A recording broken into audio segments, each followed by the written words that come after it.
Welcome, everybody. I know it's been a while, but we are back with the Meatheads podcast. Rules done. Fuck with De Niro, I got a Snyder extended clip, so who wanna play hero?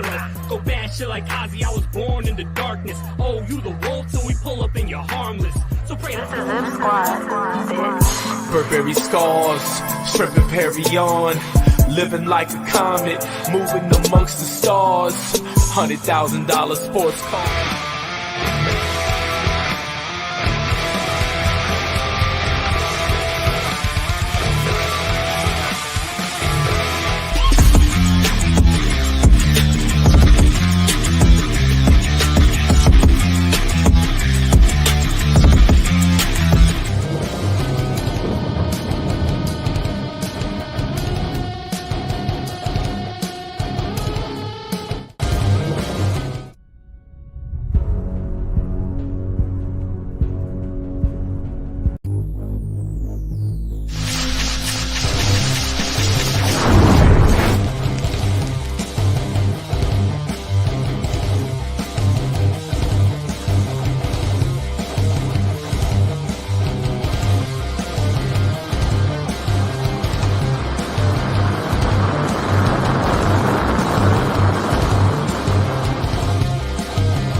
The following program is rated TV MAL. It contains strong language and is intended only for mature audience. How's everybody's father feeling today? The following program is rated TV MAL. It contains strong language and is intended. Go fuck yourself.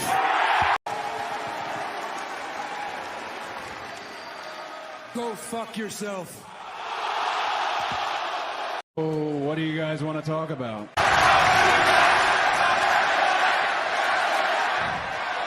Let me talk to you. That is right, folks. Let us talk to you, ladies and gentlemen, and welcome to the Second Debate Just in Time for Wrestling Podcast, episode 205. 205 live, not 205 live, all right? Just regular 205. Let's just keep it that way. I want to keep it that way, too. Because we're going to talk about the best of all worlds, ladies and gentlemen, the world, okay? Just want to let you guys know that, the best of all worlds, because that's what we do here on this channel. Of course, the Redeemer does. That's what Mr. Pepsi Phil does. We talk about the world of professional fucking wrestling all fucking day. That is right. And that's what we do. Because you already know, shit is about the fucking hit. The world, Craig. Shit. Not just the city, the world. That's right. But I'm going to introduce my two other hosts here. Mi familia, my sangre, my all. I plead for these men. Really dearly, I do. Because I love them to death here in the bottom of my heart. I love these men. But first, introduce, of course, he's a former champion, but he will get that title back. He will get it. He will definitely get it because he is nothing but the Redeemer himself. Which, for God's sakes, why are people moving videos around? Because this is what happens when you're moving videos. So that's right. Because I'm not just the coolest, and I'm not just the best. The Redeemer is back. He is the Redeemer. The man himself. That is right, everybody. Yes, former champion, sadly, but TK, I'm coming for you, and we're going to put on a banger, my guy. Anyway, also known as the Phenom of the podcast Brothers of Destruction, also known as the Joe Hendry of podcasting. You need a guest, I shall appear. I will fill in for anybody. I am a podcast whore. I do what I got to do. But other than that, whatever version you get of me, you know what that always means, though? It is game over. I'll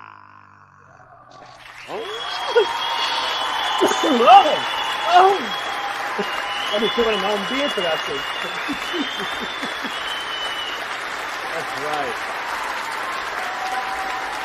That's right. The Redeemer himself, folks. And of course, he's back, folks. He is back. We missed him last week. But, man, you know, he was busy. You know, that's what happens when you pay $3.99 for any legal advice, because that's Sharia law, folks. Do not forget, this network is brought to you by Pepsi Phil Hasway, Esquire. Because you already know, folks, you pay $3.99 for consultation fee. You know, in case you get stuck in the toilet, in case your girlfriend cheats on you, or in case, let's say that, you know, piece of shit seltzer gives you a bad review and you want to fight, then this man will fight for you right here, especially the piece of shit Alvarez. But make sure you call him 1-900 Mussolini because this man will fight for you 24/7. Make sure cost station fee $3.99, folks. Ain't that right, Redeemer? Ain't that right? Oh, that is absolutely right. And always remember that Pepsi, Phil, and Pepsi are not responsible if you receive the wrong can of Pepsi. Top Rope Wrestling Talk and Circle of Debate are responsible for this ad. That is right. Oh, Pepsi Phil, welcome back, brother. What's up? God. Also, one half of the prediction tag team champions right here, baby. That's right, baby. That's right. One half. We tag team. There's still some gold in Circle of Debate. Exactly. Yeah, that's right. We are the network tag team champions. Pepsi Phil and I, because we you know what's that. Finn Balor and JD McDonough, the Circle of Debate. Hey, look at that. I love that. Oh my God, great. I'm McDonald's, all right, fine. You're Finn Balor. I'll take McDonald's. So that's fine. Listen, Funko Pop, can we get Circle of Debate Funko Pops? Let's just gonna throw that out there. Exactly. You know what? It's coming Temple. soon. No, it's Temple. What is good, Temple? He is in Japan, ready for the G1. He's excited. It's 10 a.m. in Japan. Damn. That's right. I forgot that is that. Yep, they already announced that one. Oh, yes, that's right. My man's gonna need CPR after freaking Suji and Takeshita. Yeah, I'm gonna have to look that one up right after the show. Oh man, that's for sure. And who wants more TV time? You know I do. Temple Place. That's right, folks. That's right. It's too bad. It's hilarious. But man, shout out Temple because he might go to one of the Tokyo, events for WWE live events. He messaged me. He said he might buy a ticket. Hopefully he does. I'll be going every COD. I was the first one, so I'll be the 305. Nice. I love it, Temple. Oh, the future. Tom, I cheers you. Here's the future. Make sure you subscribe and follow Broadcast because they provide you good gaming and good back in time of professional wrestling. These men kill it on Twitch and on YouTube, man. Follow Tom and the crew. We love them very much.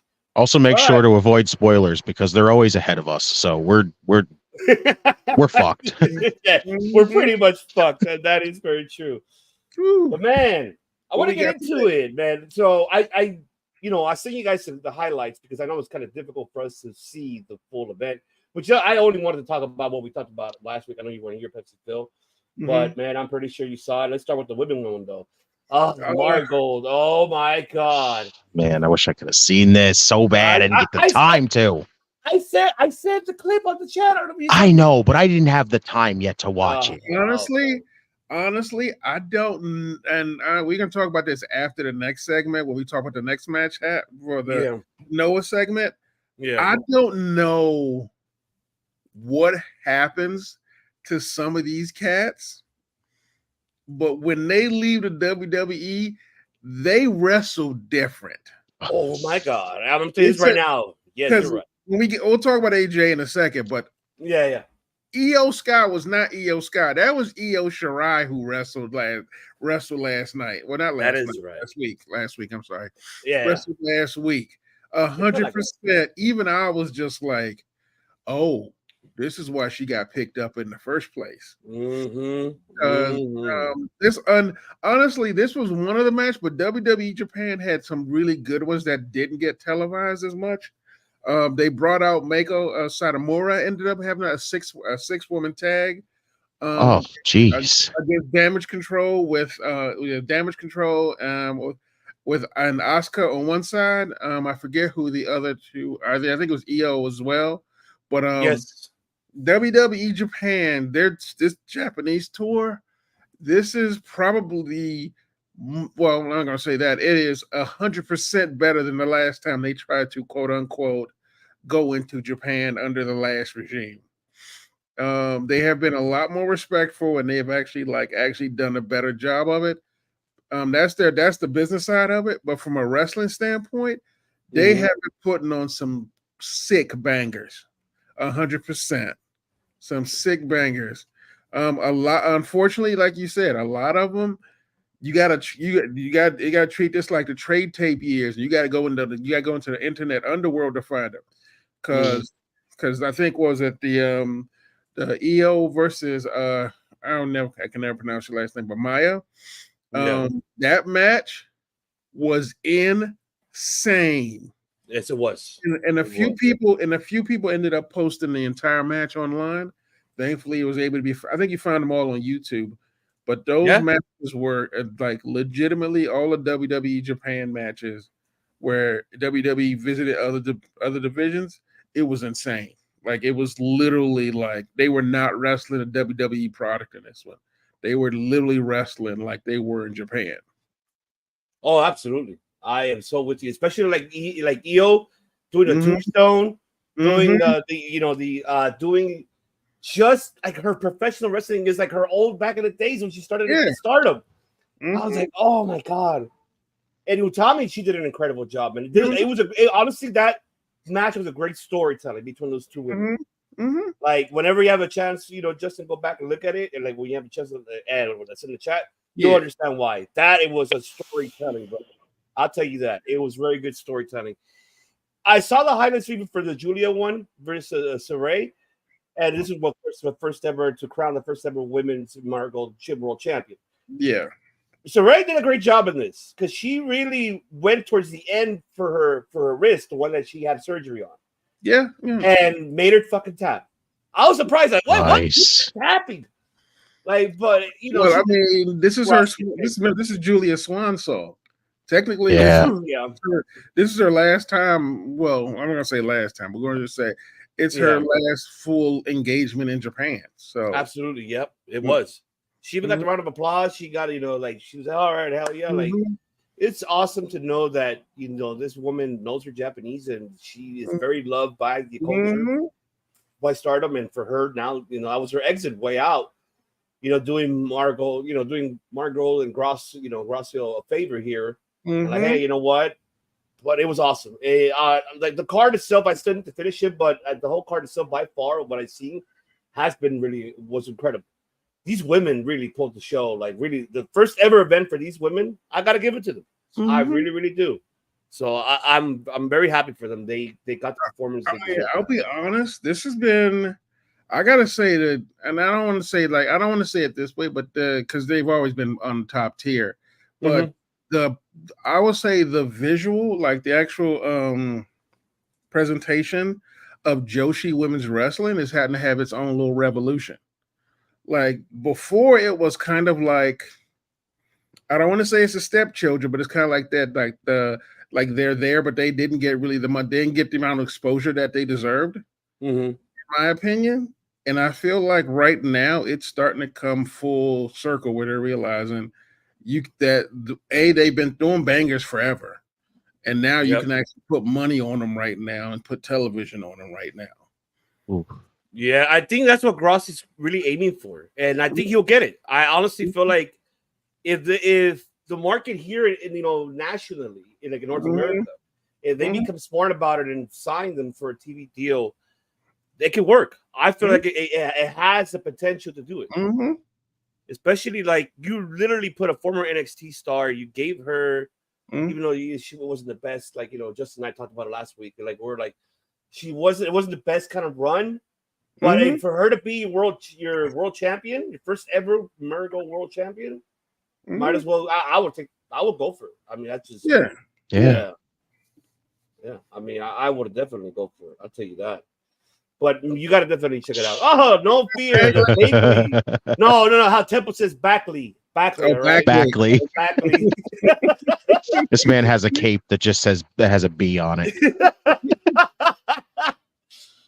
Shout out to Temple. We love Temple, man. He's enjoying Backley and myself to cover the G1 while he'll be live in Japan. He'll be doing it live with us. So I cannot wait. All right. Okay, she's a double champ. I guess. Nice. Okay, good. Oh man, the other one, of course, you want to talk about Native Mania. Oh, this was Native Mania. Oh my! This was late stage TNA AJ Styles and New Japan Bullet Club AJ Styles. Dear God in heaven. I mean, if this dude was fighting, I would make him world champion, right? Like Cody would have no chance against New Japan AJ Styles. No, like 100%. If like, thankfully for anyone who's out there, the entirety of this match is online on YouTube. If you want a treat, if you missed the old AJ Styles, the non-WWE, I don't want to say safe, but let's just say safe AJ Styles, this was the match to watch. It was actually. It was the match to watch, and it was fantastic. I mean, what can I say about it? It was the old school, like how Phil said, Justin, it's like the going back and seeing TNA of AJ Styles. Like he never lost that rhythm that he did back. Oh, I can't wait to see this. I can't wait, man. Oh man. I actually think it went almost, what was it, 17, 20 minutes? About so, yeah, you're right. To see AJ go back to those days for one night. My God, I'm ready for it. I can't wait to see this. Oh man. I'm excited because it was fantastic. And just seeing that, and I'm sorry, just for spoiler, but even that one neck breaker, like by the, what is it called, Phil? Where you're outside by the fans? What is it called? The what is it called? I see. I'm already forgetting. By the ring, not the ring apron. Oh no, yeah, outside? But not the ring. The outside, yeah. The steel ramp. Yeah, the steel ramp. So Marufuji grabbed AJ Styles because he was on the other side, and they were both on different sides. Marufuji grabbed him and gave him a neck breaker in that middle of that fucking. Ooh. Oh my God. It was honestly, it was, like I said, it was like it was a stunning match. Like honestly, it's been a long time coming. Like you start to realize that there is a WWE style of wrestling, and then there's like a not WWE style of wrestling. And to be honest, yeah, go for it, bro. Go for it. No, it's like I'm thinking that if this is what their international partnerships start looking like, because here's the thing. For both those matches, it does not matter who won or who lost, because both of them end up coming out looking amazing. Oh, they fucking if this is what their international partnership look like for those matches, and to say even if it's just like 2 or 3 on a card, that's huge. It just sounds like in the end we win. That's it. Yeah, to get to witness this stuff, and that's it. Basically, that is it. I mean, 100%. This was a really good idea booking wise. You see, there you go, Backley. Backley. I kills me. Booking this is a really good thing. AJ gets to go back to Japan, and honestly, it's like if they keep doing this, the idea that someone's sitting on a shelf not doing anything goes away. Because think about it this way: if they're not doing anything on the quote unquote on the main roster, but they're doing a lot of quote unquote away games, as what I'm calling it right now, it's still a good push. If not within the company, at the very least, it's a good, like, you become a good ambassador against another promotion. Okay. Agreed. So. Yeah, it's something that definitely it's a must see. I really enjoyed it very dearly, and I'm just excited. Honestly, I'm really excited the fact that they're really doing this and really opening those doors more and more and more for it. And I hope we see more of it. Which, by the way, I'm forgotten. Which they are. I mean, remember now Noah's gonna have their own G1, the N4. Yeah. So they have people from the NXT going over there. So that's something that I'm really excited for too. And some surprise. This is part of WWE's long game to go international, because they just released a report saying that they're trying to do the exact same thing in Mexico. Well, yeah. I mean, no, you're right. You're right. And so I don't know if it'll be with AAA or CMLL or the other third promotion, which I can't remember right now. But whoever they work with, That's going to be really interesting if you look at the landscape. Oh, he was there. Oh, good. Damn, Temple. Mm-hmm. Just put us Temple all to was freaking there. shame, why don't you? Damn. Mm-hmm. Hey, man, Temple, I kudos to you, my brother. You are having the phenomenal, no pun intended, AJ Styles time of your life. You're going to Noah. You're just going to the G1.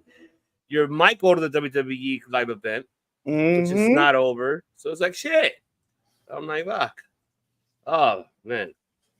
But, oh, man. Let's see. Sending Jack Morris to NXT because of the whole Jake Lee turn on GLG to join the Bullet Club will be great for Jack Morris. Get some American TV time, introduce him to the audience. Absolutely. Yes, it's going good. Yes, that's right. Oh, I met Murafuji on Tube in Japan. It was fucking crazy, man. Just awesome, my guy. Oh, That's awesome, bro. Tempo, you had to send us pictures. Oh man, Get Joe. What's good, Juz? Get your podcast. That's right. Shout out to Get Your Podcast. That's It's right. J&J Podcast Agency right there. All right, he's right there. Look, he's calling us. He is the phenomenal Hey, G-Spot. look at That's that. right. I love it. But then, Redeemer, you got to go back and see that, brother. I'm saving it for the weekend right before we do our Slammiversary thing. Like, I'm so freaking, I'm pumped. I got them saved and I'm ready to go. Awesome. And then we're speaking about live events. The one thing that, baby. We saw the clips on social media. Oh, she made her debut on WWE live event for Mexico. And Isla Dawn, shout out to her. I know she took that move that with the knees in the head. I'm like, damn, all right. She took the finisher too with I cringed a little bit. Honestly, though, if you think about it, Isla Dawn, that was a top level wrestling match. That was a new level for her. And again, that's another. I was like, she was not in the WWE product, and that damn. But respectfully. Can we talk about the fact if the rumors are true, Tony Khan really was bullshit on this move? You know what? I want you to bring it up, and you and Justin can talk about that. Two things. Yeah. Two things. If this is true, oh my God, you couldn't be more stupid. First of all, they left her at the airport the day of Forbidden Door, and she had to make her own transpo to get to yes. Her own transpo. Tony, you idiot. First off, what the fuck? Exactly. You stupid. Secondly, so they give her the contract. And so she basically takes it home to go sign it. Right. But before she does that, she talks to some of her some of the Mexican wrestlers who work, some of the CML specific wrestlers who work with AEW, and some of them who also, because it's a small community. So CMLL wrestlers, they've worked with WWE. 100% they were like, don't go to AEW. Wow. They literally, so that was strike 2. And she was still on the fence because let's face it, she got a much better presentation than most. And the silver bullet,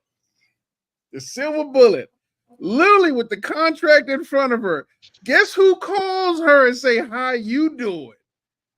Shawn fucking Michaels. Yeah. Fucking wild. Calls her literally with the pen in her hand. He calls her and say, hey. And honestly, the timing may be a little different. She may have talked to Shawn before she talked to other wrestlers because she was torn. But the long and short is those last two incidences occurred, and it made her literally drop everything. What? To do that. Part of it makes me think she was already probably pissed at New Japan for making her lose the belt. That's some bullshit still. Yeah, exactly. Because honestly, it'd be one thing, and for me, and this is me putting in my opinion, absolutely no backing. It's one thing to lose a championship to someone who's been working and wrestling, but if someone who just came off the shelf and only had literally 3 matches, and you got to drop the belt to them, I can see her having some strong feelings about not wanting to be there, or at least not being happy with New Japan and how they treat her. Because let's face it, when she won the belt after Sasha Mercedes got hurt, she held that damn thing for almost a year. Yeah. And literally carried that strong. And having her just lose it like that to someone where literally there wasn't really any kind of, there wasn't a build for it. There was no like storyline. It was just, I want the belt because I should have had it in the first place. Oh, I have firm belief that I feel like, and I don't need a freaking report from freaking Meltzer or anybody else like that to believe it, because I firmly believe that her dropping that strong women's title was a big freaking thing that just said, maybe I shouldn't do this. Now, I will freely say, I actually thought it was one of those things where like Tony just wasted his time and didn't get her a contract soon enough. Apparently, he gave her a contract probably right after Forbidden Door, but I guess because the way he treated her, because when I found out he pulled this is a world champion, a multi-belted world champion that you're putting to your second biggest pay-per-view. Third biggest pay-per-view after Double or Nothing and All In, and you literally gonna leave her at the airport and give her no ride back home? Are you out of your mind? It ain't the first time I did that. You already know it was exactly. That's the thing. You think that's why I was shocked by, because you think he would have learned his lesson. Like, goddamn, dude, hire an intern. Fuck. Just tell me to hit it for you, and Z could do it. Just do it. It's called for now. I think it's called for it. Bullshit, Tony Khan. No, hold on. That's fucking bullshit. You're bullshit, Tony Khan. You're bullshit, Tony Khan. There it was. You're bullshit. I mean, she's a blue chipper. Sign here. Yes. Exactly. Yes. And here's the thing, unlike some of the other NXT talent, she is good to go. They already have her doing live matches against the NXT crowd, so her learning curve's a lot shorter. All she's really learned is TV. That's all she needs to learn. She is already ahead of the game, wrestling wise. Like she's already done a shit ton of stuff with New Japan, obviously with CMLL. All she needs to learn is about the hard cam for WWE and a bunch of other promotional stuff. And I'll say within a year, she's probably on the main roster. Go Redeemer. I wouldn't be surprised. I really wouldn't be surprised. Like, I'm just fucking mind blown how Tony fucked up. It's literally the 3-strike rule, and he fucked up. That, oh my God, I'm like dumbfounded. I have no words. I can't even put into words how stupid that man is right now. How do you let her get away? You literally said, don't worry, I got this. I gave her the contract. I got her in the bag. And you freaking couldn't even seal the deal. Is laughable. It's literally laughable. Mm-hmm. It is. I can't even believe it. I don't like it. Even seeing just putting here Tony Khan's type of thing, Taco Bell. It's real Mexican food. So I forgot who made the comment about exactly. That's what I'm hoping for. I understand the comment. Nice. I understand them not caring about making a good point. Yeah, most athletes who have to like come and take their own transportation from the airport is common. However, this is not a regular talent. This is a world champion. This is Tony literally bringing her in. Exactly. You should have had all this freaking prepped and prepared. You're bringing her in. It's not like she said, hey, I want to come over there. so I'm going to basically set this all up for myself. No, you brought her in. You set up all the accommodations for her at that point. Like, what the fuck? I mean, do you think my argument is do you think he would have done this to Tanahashi? No. Do you think he would have done this to Okada before he joined AEW? Probably not. No. He damn sure would. Like, I mean, literally, like he damn sure would not have done it to say, quote unquote, Ospreay when he was with. Oh no. So what? Why does she literally get? Why does she get thrown to the backside? That makes no fucking sense to me. And again, I don't know. Like I said, all of this is something Conan reported on his podcast. I heard him. I heard that episode. So, I'll give Conan credit. He usually is on the Mexican side of things. Well, I mean, he's the head booker of AAA. So exactly. Wow. Exactly. So he knows. So I kind of give him credence. Yeah, No, go back to the last one. No, Yeah. he's right. He's right. Now that is absolutely true. He didn't fuck up signing her. He did fuck up with literally like it's like when you have a top prospect, you got two ways of wooing them. You can either woo them with a steak dinner on a very nice plate, or you can woo them with a steak dinner on the top of a trash can lid. Both of it's the same meal, but the presentation is what's going to fuck you up. Oh my god. So Shawn Michaels had the better presentation. Yeah. I wonder if of course Michaels had a translator. It's like, hey, you don't speak Spanish. Hell no fucking way. Honestly, tell the truth. If Shawn Michaels calls you, you will not take that man's call. It's Shawn fucking Michaels. Like, wasn't that her like dream too to go to WWE?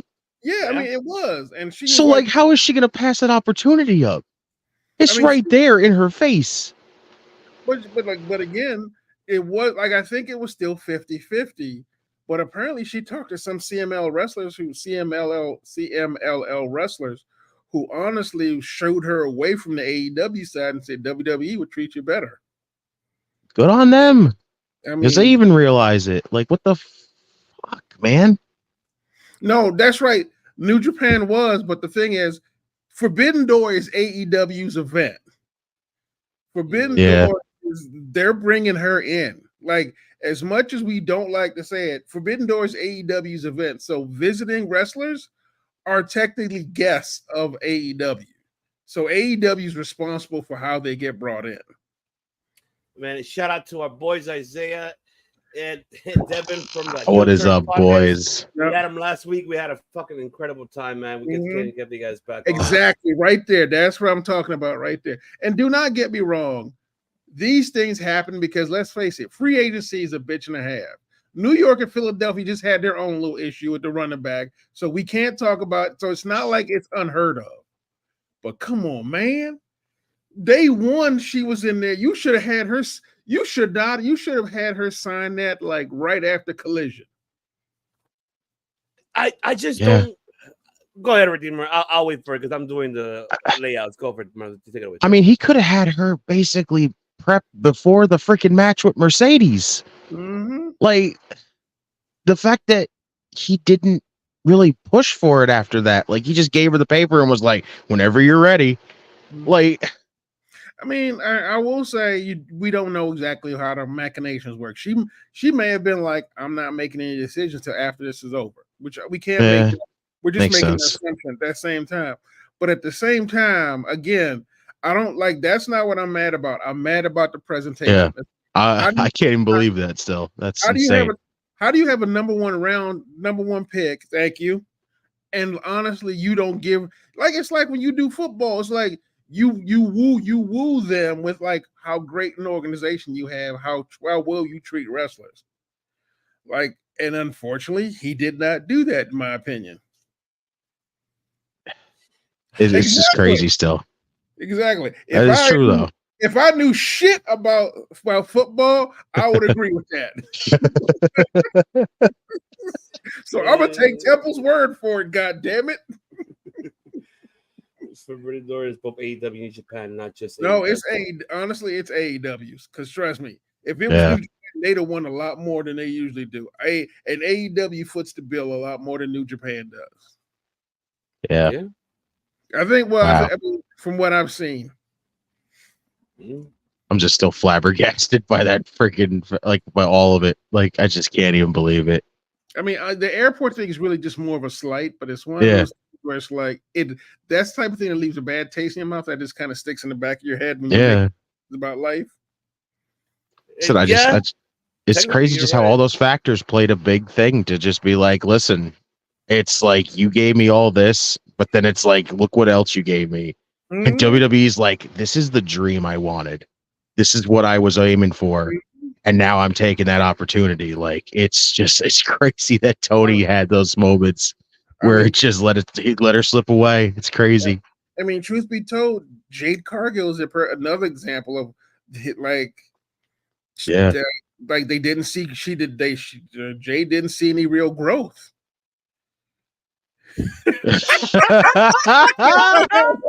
That's a good one. I forgot about that. Jose Lothario. Oh my god. I forgot about that. Yeah. I mean, it could have been Juan Cena too. You know, you never know. Juan Cena. Hey, cabrón. Lucha libre. Hey, you can't see me. You can't see me. They never said anything about him retiring. Honestly, if you're smart, you think about growth potential for the women's division right now. Despite how good AEW is, WWE has a better growth potential for their women's division. WWE's women's divisions just got elevated to like insane levels. Like, think about what 2025 for next year for the women in WWE is going to be like. I mean, with if they are Stephanie and Julia and the possibility of picking up Jordan Grace when her contract's done with TNA, like their roster's their women's division's about to be stacked. With Julia too. Oh man, they're gonna have bangers. Nuts. So, I think if their next one's in Japan, that's gonna be really interesting to see how that shapes up. Well, basically, they already announced it, though. Remember? Oh, I meant in regard to what the card looks like. Oh, yeah. I know they did, but I'm wondering what the card's going to look like. I know it's so weird. This time around, if you're doing a Forbidden Door in Japan, it can't be an AEW can't run the table. Yeah. In my opinion, AEW cannot run that table. Yeah, if they do that, New Japan and like CMLL got to start looking at this and going, listen, we're not getting anything out of this except, oh, cool, we brought you guys over here, and that's it. Like, and they're like, shit, for what it's worth, we got all together. Fuck, do we need you for? Right. So they better keep their eye on this and do this right, or it's gonna fuck up even more. This is a lesson to 20. The circus con. The circus con man. Man, to KPG. On his TV. That's hysterical. Yeah, shout out to KGP, man. What's going on? So, man. Okay. But long and short of it is we all very happy. Oh man. Damn it, Temple. I mean, technically, that is true. That is true. But you know what? I heard Conan, you know, when he talked about it, he even exposed a lot of what they do over there. Like, oh, booking wise, hey man, send me some talent, but you're sending me not much great talent. And he's kind of doing the same thing for CMLL. So it's like, Conan keeps it real. I don't think he's bullshitting because, and he confessed about QT Marshall, like he voluntarily wanted to go there, and Conan was like, I like this, I can work with him. You know, with him and Adonis, damn, they do a fantastic job over there in AAA. So it just Conan made a lot of bad points. But yeah, I'm also curious as to, speaking of QT Marshall, I'm really wondering why he came back to AEW. Did he go back to AEW? He went back to wow. AEW. Yeah, because you remember why he left. He said he got tired of the fact that AEW's just wrestling matches and no story. and then 6 months later, and this is right after the CM Punk thing, he comes back to AEW. Boy, Mm-hmm. makes you think now. Restructuring is a hell of a thing, isn't it? Yeah. Wow. Mm-hmm.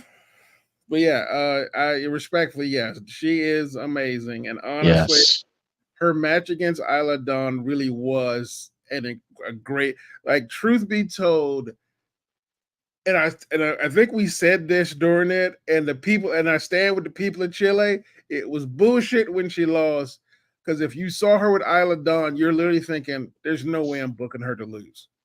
There's no way you could book her to lose." Yeah. Somebody respond to Temple's comments here and let him know why that didn't happen. Because he tell him why it didn't happen. Oh yeah, we talked about a little bit about this online. Yes, I do agree. It's a little ratchet that she pretty much disappeared and didn't drop the belts like because most champions usually just drop the belt and then leave the organization. So yeah, I'm gonna give you that one. That's a little sus. Yeah, that's one I don't think we're ever gonna get a full answer on as to why she just basically gave up the titles and then just was like, bye everybody. To me, that feels like some personal hard feelings against CMLL that she wasn't happy with being over there. Which is interesting to think of even more. Exactly. So it's weird because honestly, she, like, from what I've heard from other people, she seems to be really respectful for the business. So it's real shocking that she would just drop it and then bolt like that. But yeah, like I said, there's some personal stuff there. Like wrestling's wrestling, man. We're never going to really know the ins and outs about people's decisions. Yeah, no, it's true. You're right about that. It's tough because there's two sides of the story of that Temple. Because there was one that once there's room in your window. Keep in mind that we're just only opinioners. We're not piece of shit Seltzer and others, Wade Keller or Sean Ross. But the thing is that they weren't happy that they had to take her right away. And I guess maybe they gave her the option. Because one thing I do know about Papa H, he does let you grant the, hey, you know what? Go for it. Do what you need to do. Yeah. And then come back, and then you're good. So I know he does that. He's not a dick that way. Like, oh, no. Unless she's like, you know what? I want to start right away. Maybe that could have been the case there. That she probably wanted to. And just throws like, no, I'm not going to drop it for what? Yeah, because I know Temple believes that they were being a little bit selfish with her. Yeah. Like, it doesn't make sense for them to give Julia all this time in the world to come in and then tell Stephanie back here, nope, you got to do it right now. Unless Stephanie had some harsh feelings about both New Japan and CMLL. Well, New Japan wasn't that big a deal. All she did was cancel some dates. With CMLL, she did have belts that she could have put someone over with when she's leaving, going out the door. But again, like Ivan said, we're never going to really know the whole story. And I'm not going to. And if I run into it, the last thing I'm going to say is I'm going to bitch about the fact that, you should have gave CMLL a better goodbye than what you did. That's going to be the last thing on my mind. Shouts to the new CMLL Women's Champion, though. Let's go, Willow. Willow. Yes. Gave her the belt. Yeah, and let's see. Temple said, Jeff Cobb told me something this week regarding AEW and New Japan Forbidden Door. When I tell you any New Japan personal hate it, I wouldn't be telling you any lies. New Japan are hard done by, in my opinion. Wow. I mean, I agree. Honestly, I'm not gonna lie. That is the problem. That is the problem when you do these kind of organizations. One team, one group gets more of the shine than it wants to, and unless you're happy with exposure, that's about the best you're going to get. Like I said, I think I told Temple this. The biggest winner, as far as I'm concerned, from Forbidden Door is Stephanie Vaquer. She got a WWE contract. Because let's face it, if you look at Collision, and if you look at her match at Collision and her match at Forbidden Door, as far as someone said it best, those two were basically auditions for basically American wrestling companies. And WWE and Triple H was watching because Triple H was watching and went, sign that number one prospect. Go out and kill it, Stephanie. That's all I can say. And sent out his number one boy to sign to bring it home. like they do in baseball. He got the guy to bring him in. Just hear him dialing up to Sean, like, Sean, quick, send her a contract. Do it now. Call her up. And they doubled the offer than what Tony Khan offered her. Uh-huh. Because they know how big of a freaking thing, like a deal she is. That's the best part. And again, I said it before. The best thing about her is that she doesn't need performance center time other than just to understand how the camera work done and how the production works done. Other than that, you saw it. They put her in Mexico. She is ring ready. She is ring ready now. She is. I think for me, it's just a short term. How I see it is just her meaning. As what I mean by short term meaning is her to learn the American style. Yeah, because she's already used to the international style, the lucha libre style, but she's not and the strong style. But now this is a third thing to learn is the American. I mean, honestly, I feel bad for Roxanne Perez. What did she mention her on NXT? She mentioned it. Right? I love her. I mean, I love Perez, but if she shows up and Julia shows up, that child's in trouble. Roxanne, you in trouble. Run, girl, run. You better go find you a faction.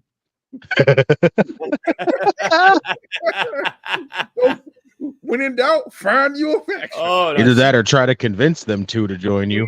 Mm-hmm. Oh, she definitely needs to find a faction. I'll tell you that. And like basically saying, I like how Fetcher being announced in the CML Grand Prix. I just saw nice. Yeah. Yeah, and who watch MGM and all? Yeah, we're gonna get into my that. Lord. We are getting shout out to you. By the way, 59 minutes, 59 seconds. I got nothing still for that. I can't wait to talk about that. It's in Temple. Yeah, that's right. Atlas Jr. did beat Kyle Fletcher for the Ring of Honor TV title. What a payout would it be if Kyle beats Atlas for the CML World History light heavyweight champion? That's very true. A 1-for-1 right there. Yep. Yes, yeah. So that's a 1-for-1. So that's something that I'm looking forward to seeing Stephanie Valkyria's debut. Yeah, I'm worried about Cora Jade too. I am too. Cora Jade gonna get hurt again, so she don't have to wrestle. God, we're gonna be concerned for her as soon as she steps in there with like Julia, let alone Stephanie. It's gonna be like Fred Sanford, my back, shit, my back. Oh yeah, I'm gonna let y'all go. Oh no, I think my knee went out again. Like, oh no. Like for me, for this one, it's just like here just needs to learn that style. Once she learns the American style, I just pray that they don't limit her much, because as if we see now, you guys can correct me on this. By far, never since Papa H's era, he has been very open of in-ring abilities for all brands, not just Raw and SmackDown, but for NXT. We're seeing them doing moves. They're like, oh shit, all right, they're doing some shit that we were like, oh my god, and Gotcha's like, oh, and not your typical 3 to 4 moves, and then let's on to the next one. So it wasn't really the beautiful part about that. We're not seeing that. We're now seeing more the open door when it comes to performance in the WWE, like allowing certain things. I know, of course, power drivers not allowed in America. That's because think what's his face? Mr. Graduate himself, the one who was in charge of the concussions. I forgot his damn freaking name. Oh God. Harvard guy. What was his name? Nowitzki. Oh, Chris Nowinski. Yeah. Because he's part of the Sport Athletic Commission, and he's part of all of that. So that's kind of banned for WWE actually. I know that AEW they do it, but that's something they're gonna be talking to them soon. Just saying, there's no hating here, folks. Just to clarify, I'm just saying because that's something that did around North America for WWE. Because you don't see that. You hardly see those pile drivers. You really don't see it. Someone tell Kevin Owens to not tease a package pile driver then if he's going to be like, we can't do pile drivers. Yes, especially Phil. Shout out to Red Fox, a.k.a. The Legend.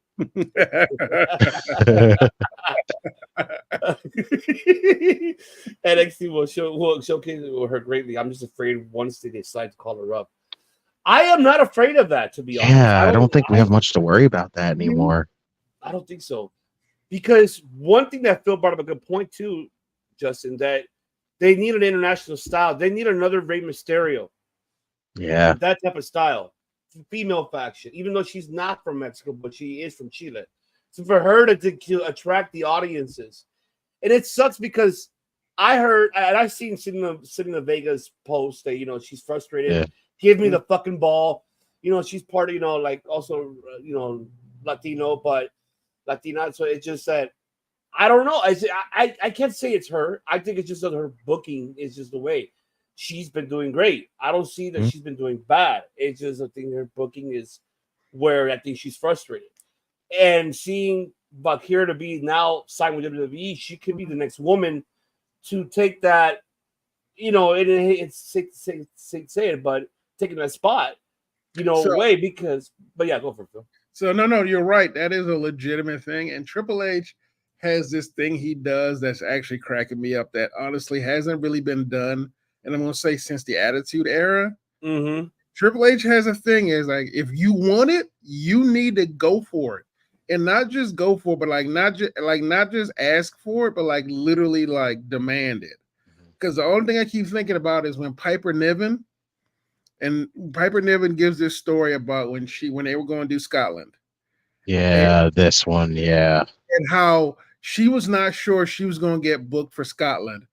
And she built up this entire speech on what to sell Triple H on booking her for Scotland. Mm-hmm. And went up to him and she goes, "Can I talk to you?" And he already knew what he was going to ask. Yeah. Her. And honestly, it's like he wants these athletes to because of the way the old man used to do it, where it's like, if you're lucky, you may get a gift. Mm-hmm. You have to, if you want a shot, you have to ask for it. Not just ask, but demand it in a not in a non-threatening get fired kind of way, but in a way go, I want to do this. It's like what Zelina did. Zelina right now, the storyline she has with this new faction that Sonya Deville has, which I don't even know what they're called yet. But the fact that she had that big run, and honestly, that's a small run. That's only 2 weeks worth of a run. But let's face it, that is the most we have seen Zelina by herself have a good, strong run. That wasn't with the Latin World Order, wasn't as someone else's valet, wasn't that when she was Queen of the Ring, but literally just her being a wrestler. Mm-hmm. So, and I feel like her asking, I think her being hungry for a spot is going to do her well. So I think she's going to do okay. That's the best thing about the Triple H era is everybody backstage doesn't have to be afraid to ask anymore. Mm-hmm. It's not, you don't have to sit back there and be like, man, I wish I could just go up to fucking the old man and ask him something and just be like, can I get an opportunity, just one opportunity, something, instead of just sitting back and waiting. And then it's like, now you can actually go up to Triple H and be like, listen, I'm ready to take the ball. Will you give it to me, kind of thing? Not just be like, do I do it? Should I ask him? It's good to see that kind of situation where you can, talk to your boss and be like, listen, opportunity, I'll show you that I can, take the ball and run with it, kind of thing. It's awesome. Yeah. No, I agree. So I'm excited. I'm stoked for her, and I wish nothing for the best for her future in WWE. Mm-hmm. I hope that woman fucking knocks it out of the park. I hope she does. And I feel like she will do it. I think people doubt her, but I see her success in this one. Ooh, man. Yeah, who is doubting her at this point besides IWC community? There might be some, I can't say that. Are they mad because they think she sold out? Is that what the thing is? There's those people. I've seen those people, and they're actually kind of and they're super fucking pathetic with that shit. Okay. Yep. Yeah. There's the freaking super stands that are like, she sold out. What is wrong with her? And then, there's the freaking people that are like, she's freaking unprofessional and all that shit like that. It's like, you motherfuckers are so quick to jump on this shit because it makes you feel better. Mm-hmm. How the fuck she sold out? It's like she chose the right. I mean, like I said, I'm with Temple. It would have been nice if she put someone over on her way out the door, but we are where we are. That's what we got. Yeah, I mean, ain't gonna be mad at her. Like, look, honestly, if you want to think about it, look at Camille. She been signed to AEW for what? 6 Still months? haven't seen her yet. Still haven't seen her yet. That's depressing, to be honest with you. I'm serious. I'm not gonna sit back and take this fucking shit. Well, you take it. Guess what, Tony? I'm gonna spoon feed you that fucking shit. You're bullshit because you just signed her, and what the fuck is she doing? I mean, I know she's working for other. I mean, she's working for other organizations, so it's not like she's hurt or she needs to get healed or she's got like non-wrestling stuff to do. That's what I don't get. Because no, she's not. No, Triple Mania already happened, but she was in. I think she was in a AAA event recently. Yeah, she was. She was recently, but I don't know what she was doing. I just don't even get it myself. What the fuck is he gonna do with it? Watch Sobrano Jr. in 2025. He's gonna be the brightest youngest star in CML. I will definitely. I agree with you. Yeah, that's legit. All right, let's get into Raw recap. Very brief before we get into SmackDown preview because I know SmackDown's pre-taped because they're in Japan, which is fine. I mean, I don't. You know me, but I don't read spoilers. We don't do spoilers here, folks. Exactly. We are like the professional wrestling analytics. We're the fucking Stephen A. I don't know about Skip Bayless, but we're just more like that, or Shannon Sharp, or we could be one of those people. Yeah, fuck Skip Bayless. Yes, I mean that's all I can say here. But too bad they don't want him back. They don't want him back at ESPN. They said nope, just retire. That's it. So yeah, you should. I digress, even though that's another topic another time. But man, just seeing Raw. Oh my god, Drew McIntyre say no. Why should I be sorry for it? I'm not gonna say sorry. Like it was seeing Seth Rollins getting involved, then seeing Mommy is back, and give her challenging already. Liv Morgan for SummerSlam for the Women's Championship. And I just love when she's like, "Oh yeah, I'm gonna end your career." And I love how like they compare to Dom and her, Eddie, China, God rest her soul, Joan Lawler. Like it's just the comparison. It was awesome, and it is kind of the comparison, like this straight Eddie Guerrero and freaking China, like that straight like that gimmick, just the character, the whole story, like the whole back, behind the scenes, the backstage highlights, and then Chad.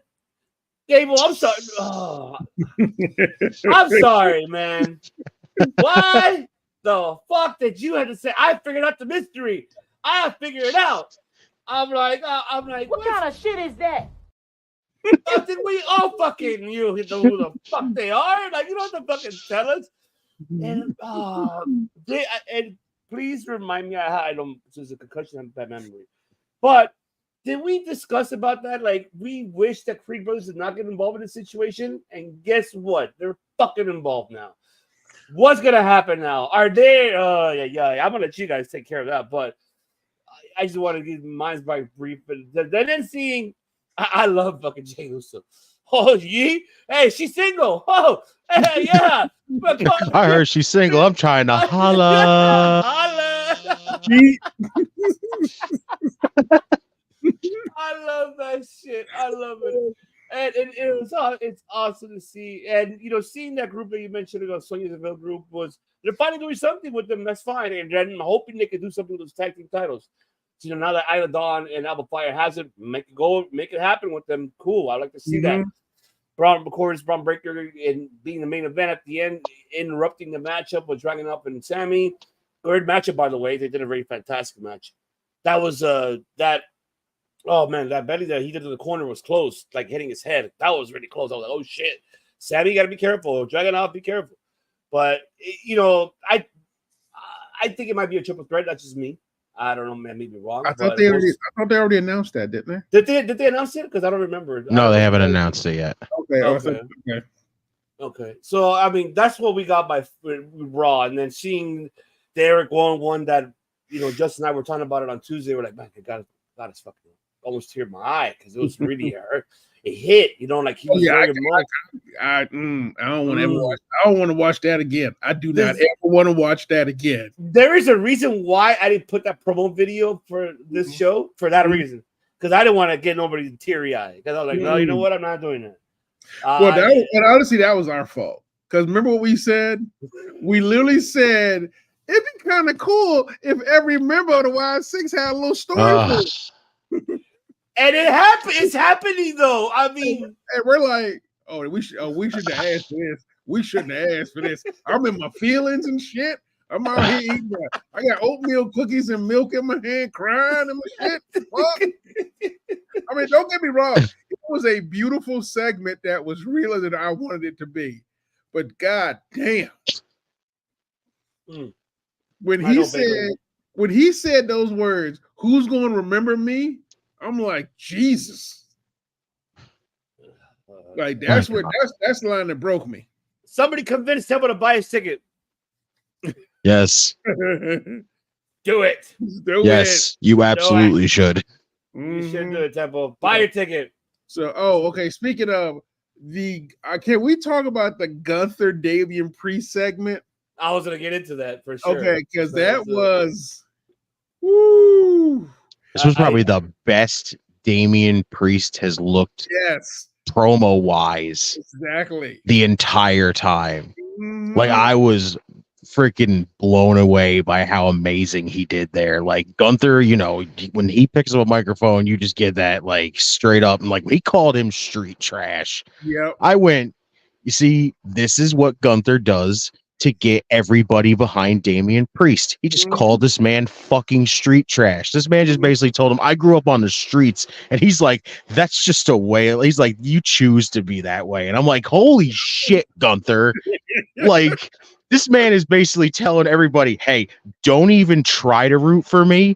Get behind him. Like right now. Like that is fucking wild. So, and the thing, I'm watching that promo, and Damian Priest, like you said, looked amazing. Like he sounded amazing. And if you had a question about if he was a face, this answered that question.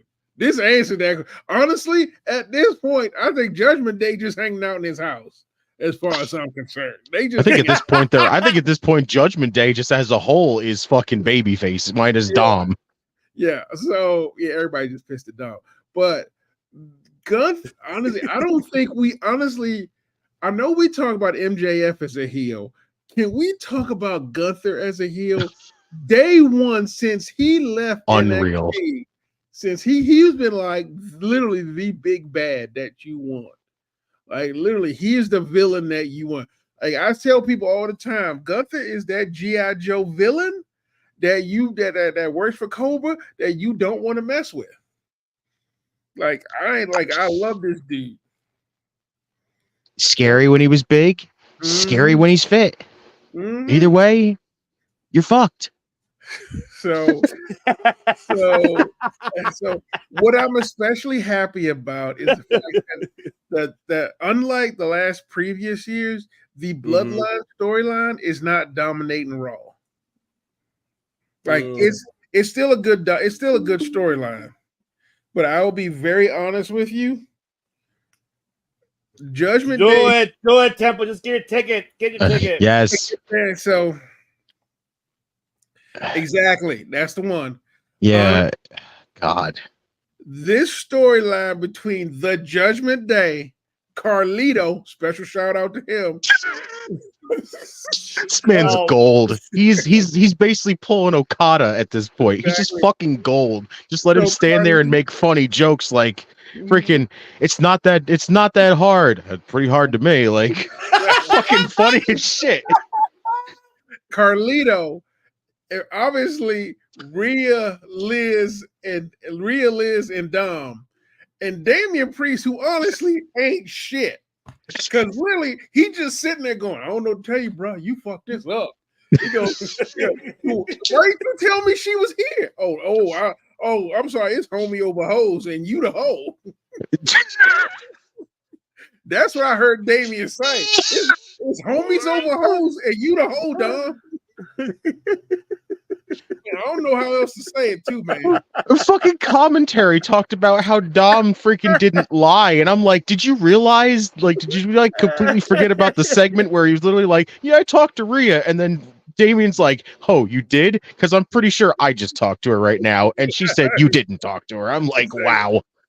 I'm sitting. He got caught. Oh man, it's like a mom and dad type of shit. He got caught red-handed and blue-balled at the same time. Oh my Man, god! and I mean, like I said, Liv, God bless her, is doing nothing but being that girl in high school. Right? She's doing a great storyline. I mean, truth be told, everybody knows she's losing to Rhea at SummerSlam, unless there's no losing. Wait, unless Dom pulls the swerve. Oh, I hope it is. It's got to be. You can't just fucking blow this off at SummerSlam. Exactly. So, like, if Dom pulls a swerve, it swerves her at thing, and you officially do the official death knell for Judgment Day that way. Yeah, I think I think that'll be good. I mean, that's what I'm hoping happens. Because it's a little too soon. Because this has been one of the longest storylines that honestly has nothing to do about anything other than just somebody being petty. Like, that's the entire storyline right there. And again, I don't know what the hell Jey Uso's got to do with all this, but apparently he's in the middle of it too. He's trying to hook her up and turn her into the Yeet Mommy. He's trying to get her. He's trying to get her to go to Waffle House and live that, and get her to go to Waffle House and live that hash brown life. Hey, he was fucking dead set. Okay, I give him all the freaking props for going for that. I wish there was a Waffle House in California. Shoot your shot, Jay. Do it. Yeet. So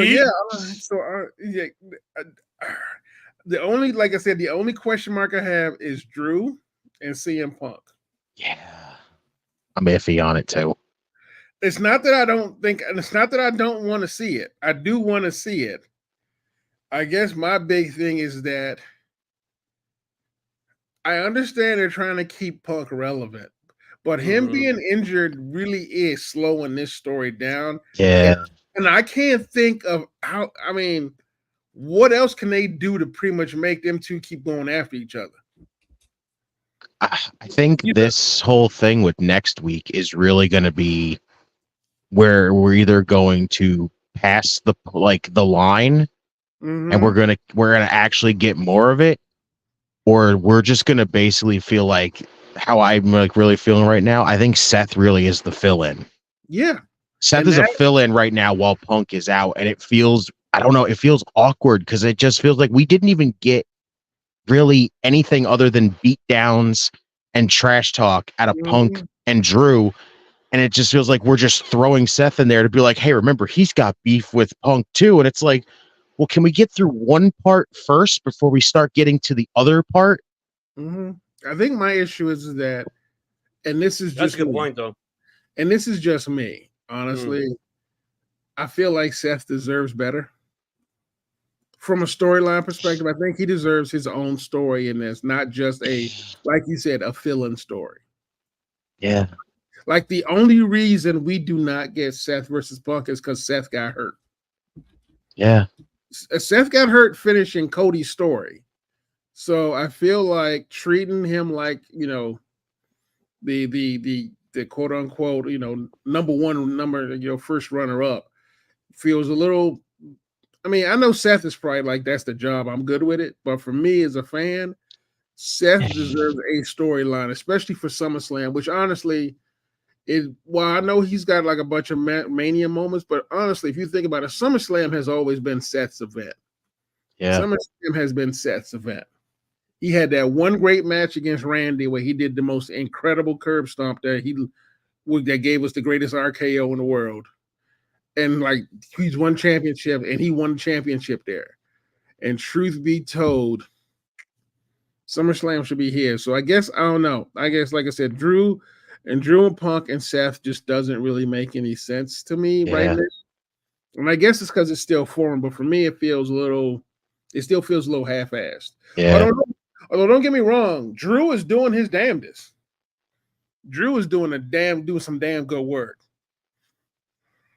The Drew and Punk story as a whole is probably like some of the best stuff going on right now. But it's like, you can't, if we're waiting for the match. We just need the first match.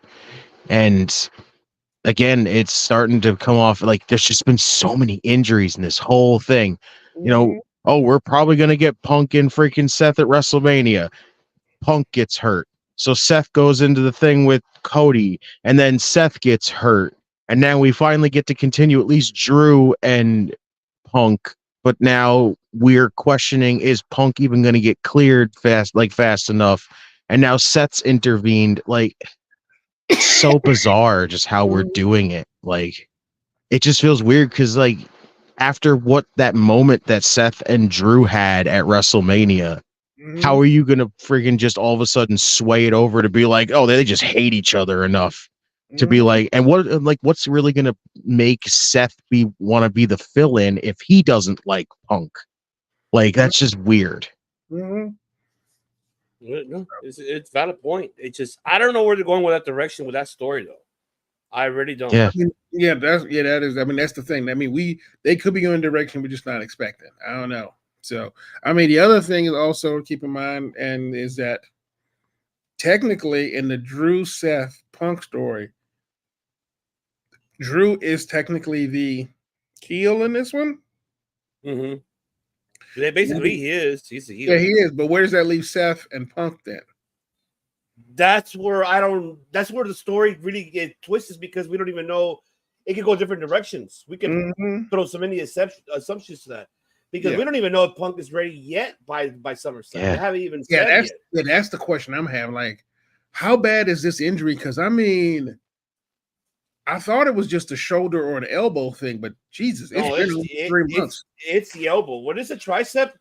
I had a relative that went through that. It does take time for that shit to heal. That shit is no joke. Sucks. Like, because remember, this is the muscle that's connected to your Tommy John bone.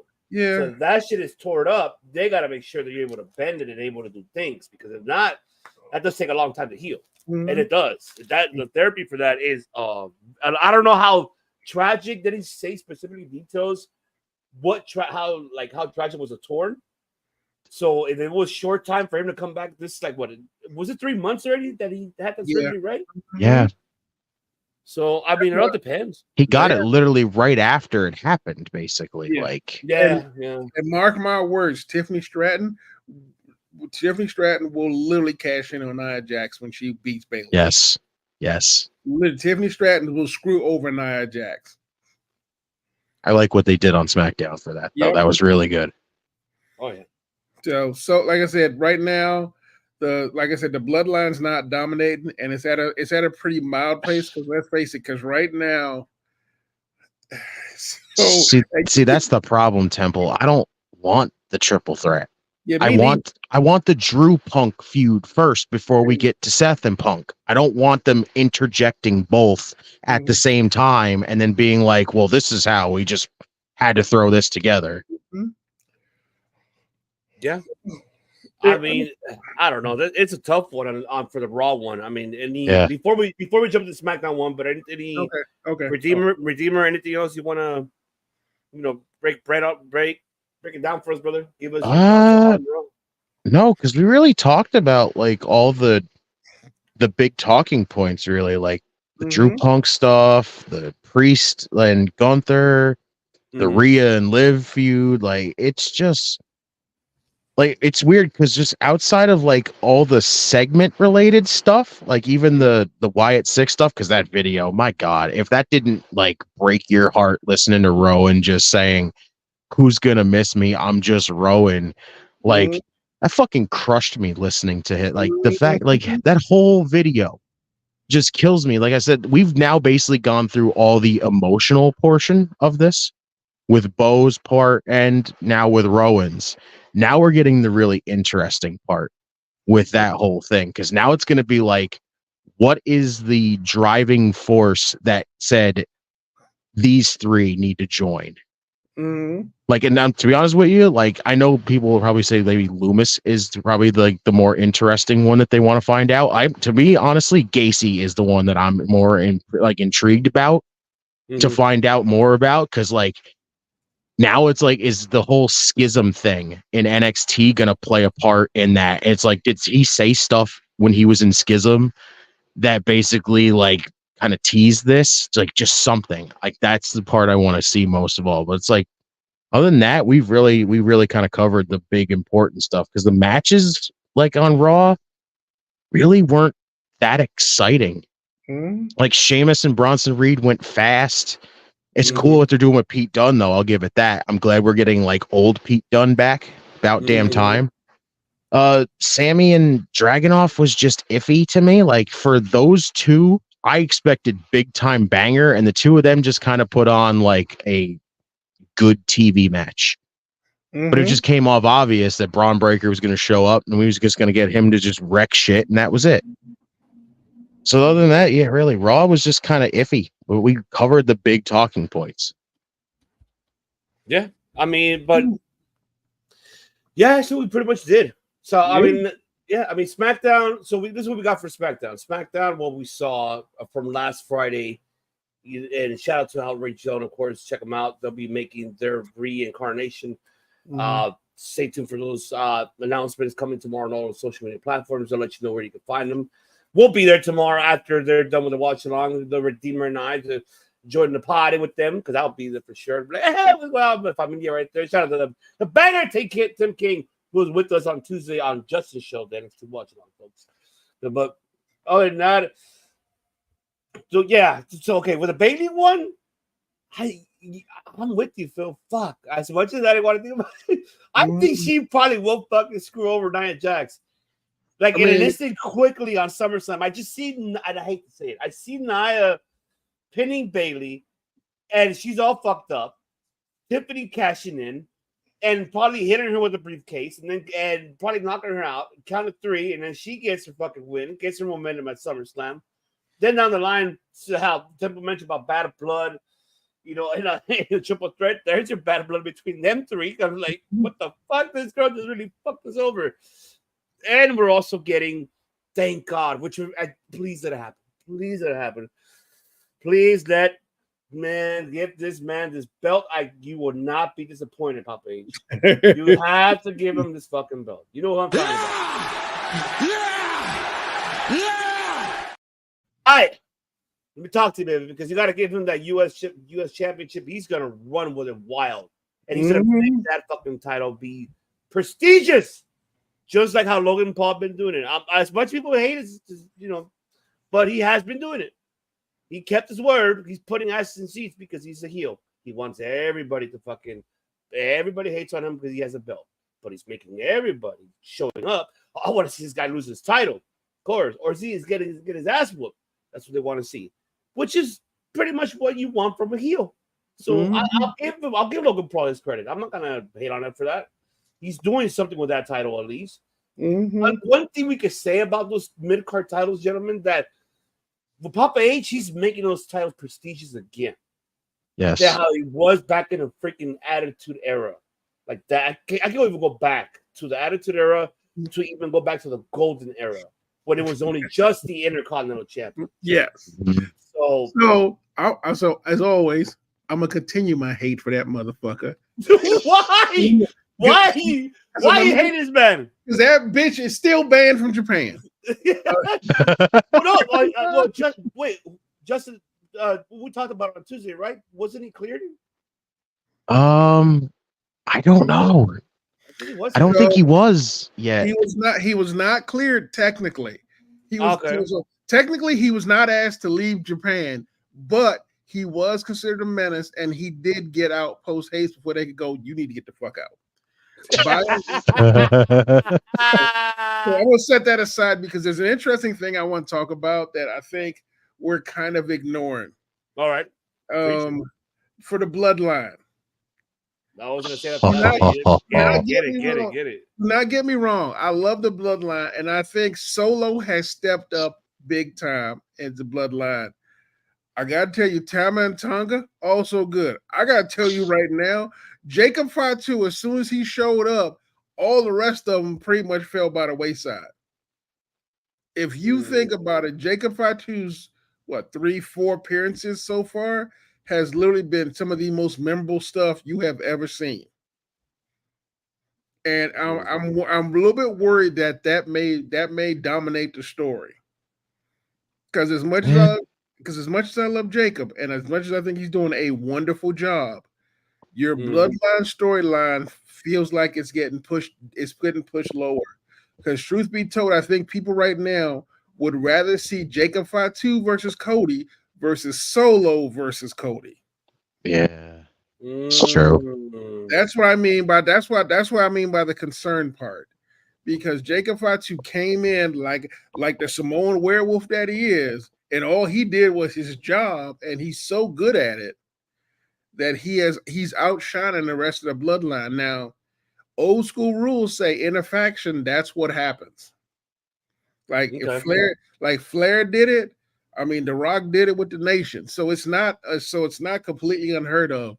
But I think if you're trying to push for a Solo versus Cody big move, yeah, people were why don't you like? Technically, Jacob Fatu's the enforcer. He should be the one to take out Cody. Yeah, makes sense. That makes sense. I can't debate that, honestly. I mean, the big match that I would have liked to see was Roman actually coming back and then getting Fatu versus Roman at SummerSlam. Like that would have been fucking huge. Mm-hmm. You want to put a big exclamation mark on this is how much we believe in freaking Jacob Fatu. You have him go in there with Roman and then somehow pull off the victory over Roman Reigns. Fucking huge. That'll be fucking huge. And by the way, Logan from Ohio? Supposedly he's from Cleveland. Technically, he is from Cleveland. Okay. He lives in Puerto Rico. They even say it when they announce it too. They're like from they say from Puerto Rico by way of Cleveland, Ohio, and I go, I don't know how that works, but okay. Mm-hmm. So overall, yeah. So this is an Ohio battle. Okay. So I mean, for me, like I'm with you. I want to see LA Knight win because let's face it, Logan Paul. Yeah. Like as much as Logan Paul has done his job, I still find him boring. Honestly, I don't think Logan Paul's actually delivered as United States champion like he should have. I mean, late. I'll tell you that he hasn't. It's been that whole situation where it was supposed to feel big, having him as your United States champion and going in there and being like, okay, now I'm going to promote it all over on my podcast and all these other places. Mm-hmm. And it's just like, okay, but what about, showing up and defending the title once in a while or something? But no, it's just that's the thing. Nothing. That's the thing I'm having a problem with too. Unlike the USA title is not the World Heavyweight Championship. No. It is not the World Universal Championship. Mid-card titles get defended. Exactly. Not at pay-per-views, they get defended on shows. That's the reason they have mid-card titles.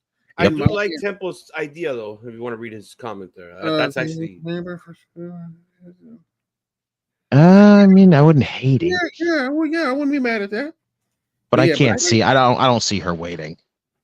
Yeah, I don't think so either. I see her taking advantage because, like, after the whole, Nia trying to stop her, you ain't gonna let Nia freaking just be like, okay, I ain't gonna let her tell me what to do. I mean, yeah, God against DIY would be kind of cool. That's gonna fucking slap as a match. Yeah, that's gonna be wicked. So I'm pretty good with this. So that's takeover like DIY freaking FTR freaking revival freaking good coming. Mm-hmm. Jesus, I mean, we're gonna have to definitely see how that's good. It's definitely gonna have to work out. So as we're discussing this, we're almost there to the finish line, folks, because I'm getting breaking news from TNA. Additional matches have been included, but we're gonna get to that'll be the last topic.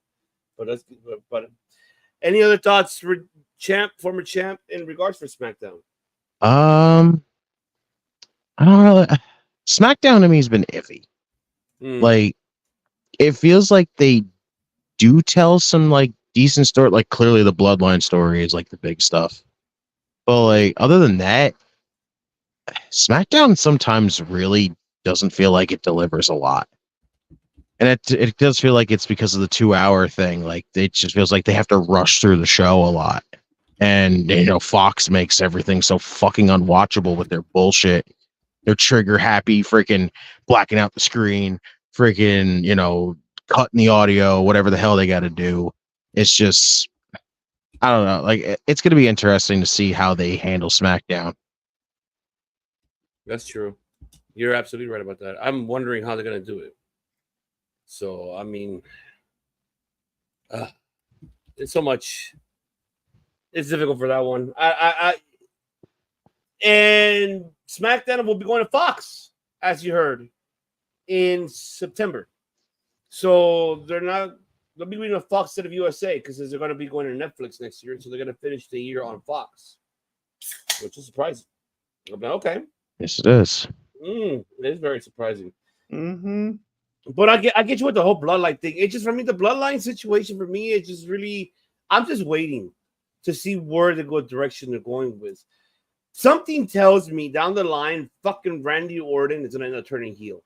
We know it now. After that, what happened on Friday, it's more than it's maybe 99% guaranteed at this point. Oh, yeah. Like, clearly they're going to have Randy, as much as it's not really going to seem like it makes a lot of sense by having Randy come back and be like, you did nothing. You didn't help me, Cody. When clearly he was out there defending him the entire time, but he got tangled up and he had to sit there and watch Randy get killed. But other ways, he didn't help him from having to get sent through the table.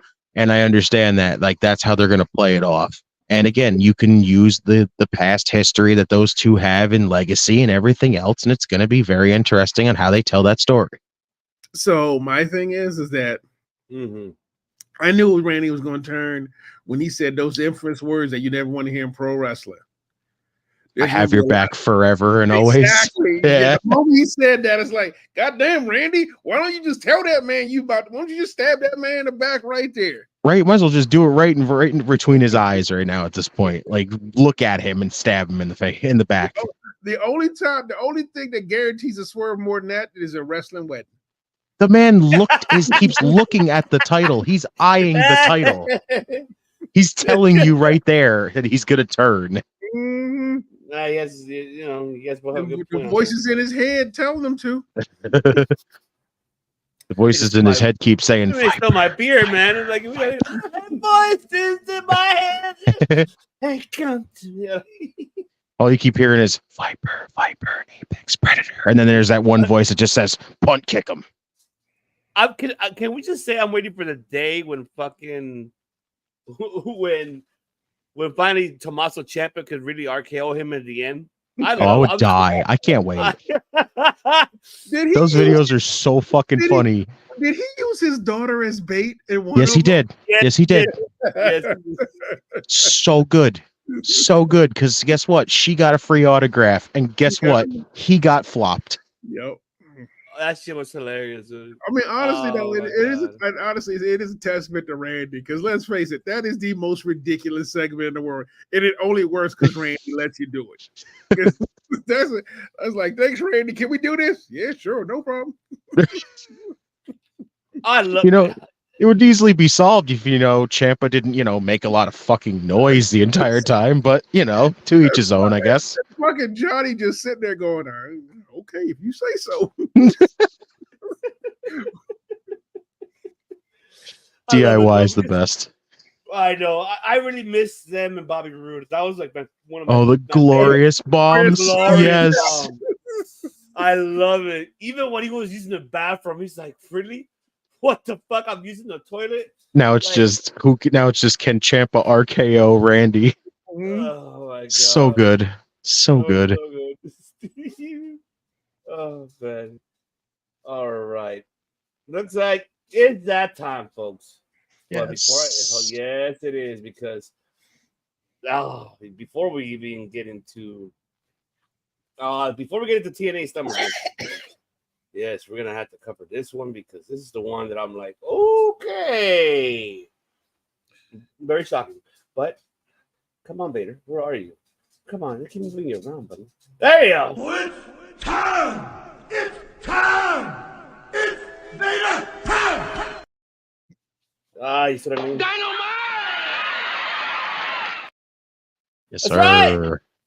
Dynamite! That happened 24 hours ago. Man, we had, an hour of a opening matchup, which is almost an Iron Man match. Match could be match of the year. But after that, we did have, man, I thought we were going to have Timeless Tony Storm. No, we had Mariah. Timeless Mariah May. First of all, I would like to chastise Tony Schiavone. Yes, do it. I do it. Just fucking do He, it. Do it. He went straight JR on that one. And he was 5 minutes from going, you son of a bitch. His freaking hatred for Triple H, where he just calls him a son of a bitch. Yeah, I know, man. Tony was sounded just like the same energy. He's so pissed at her for that. It was so good. He's just like, speak, so bitch. And I'm like, Tony, what are you doing? Yeah, I went, Tony, who hurt you? Apparently Mariah May. I mean, shit. It's like, looks like we're getting like what? Bitch week this week. I mean, this week again. Last week we had bitch week, and now we have again bitch week. Honestly, Tony Schiavone, and I don't think we give him enough credit. Tony Schiavone is legitimately an OG on that mic. Like literally going back. Yes. Oh my God, Okada. Oh God. Oh God. Oh my fucking God, Okada, yes. I'm not gonna lie to you. That segment, that part right there made me a little bit uncomfortable. That was so fucking funny. This man got flustered by the CEO dance. I'm speechless. Well, I'm pretty sure he's pretty. I hope next week he'd be like this. Bitch. I don't think so. He looking real thirsty. Isn't he married Shout out though? to Lennox, my man. What is going on, Lennox? Was good, Lennox. Honestly, yes, it was. She came out, and I'm like, oh look, Tony Stone's gonna be. Oh no, that's Mariah May. That's Mariah May. How could you even tell at this point? She looks so much like Tony. It's not even fucking funny. Yeah, honestly. Like I said, remember I think we were talking about this. Remember it was the what was it? It was the Cat versus was it Trish? Or the Cat was, might have been. Was it the Cat? I think it was the Cat like Cat was like Trish's assistant that started to slowly become the single white female. Oh, well, no, was that Deborah's? I think it was Sable, wasn't it? No, was it Deborah's or Sable? Cat. It might have been Sable, but I'm not sure. I gotta go back. I thought it was yeah. I'm gonna have to leave it to the fans to find out for me. But that storyline, you know, it's a man of 1,000 words. Sorry. Oh shit. Honestly, that doesn't even come close to this because I can tell you right now, the segment where Mariah turns on her, the screams coming from Tony Storm was blood curdling. Shout out to Luther for doing the 360 off the ramp. I ain't think he had it in him anymore. But that's cut. That promo Mariah May cut. That was a whole different animal right there. Chef's kiss. Exactly. Mm-hmm. That was a whole different animal. And then Tony Schiavone being extra pissed about it made it even better. I know even Taz was like, calm down. Easy, take it easy. Calm down. I love how he goes, Mr. Professional. He's like Mr. like professional commentator over here. And I'm like, damn, even Taz is freaking digging at him. Oh, there you go. Well, I was with China. That's right. Yes. No, but that was later though, Bakley. It was before no. It was. Yeah, because I remember she had the same like gear and everything, and looked literally, yeah. I do remember Mickey with Trish as well, but I think Kat and China was probably Mickey and Trish was the one that I was more iconic because that match became a banger. That was a legit banger one. Yeah. Mickey and Trish at Mania. Oh my god, yeah, that match is fucking awesome, actually. Oh, yeah. Mm-hmm. So even though it's got the censored, weird fucking sign there. Mm-hmm. So before we even get to the opening, we'll talk to that. But I just want to talk about the other ones before we get into that. And then we did see the Monet and Britt Baker, and her Night on the Rose, which was a good match. I'm like, are you crazy? I'm like, damn, you sound more like that was funny. I know. Was that like, you know what? I know you're about to. She made you look stupid. I know. God, I loved it. But it was good to see Nyla Rose back on Dynamite again. Good to see her. I'm happy to see her. She's back. One thing, and then seeing the Jericho. Oh God, it's just. I was just like a Minoru with the headbutt. I'm not okay, but Minoru just had a concussion. You got to be careful, pal. Please Thank you, Murder Grandpa. I know. I love that Murder Grandpa. If it was my grandpa, I'll be happy as hell if it was my grandpa. I'll tell you that. Fucking Jericho and talking about crimes. And the only thing that came to mind when he said that was the first thing I said was, you want to talk about crimes? The fact that we have to watch this every week almost is a fucking crime. Exactly. Mm-hmm. Temple, see, look, Mickey was Trish. Deborah did it in the Attitude Era. Okay. Yeah, I was thinking Mickey and Trish, but yeah. Okay. Honestly, I know I've been like the hardest sell on this one with Jericho and TV time. I don't know what the fuck he's. I'm. What do you even take? What could you even take out of what's been happening? We've basically written Hook off TV. We've written Samoa Joe off TV. What the fuck now? Honestly, at this point, the purpose of TV time went away. Honestly, and right now, someone called it best. Oh, look, Jericho left the one faction whose job it was to kiss his ass the entire run to join another faction whose job it is to kiss his ass the entire run. That's what every Jericho faction is at this point. It's basically a faction to kiss his ass.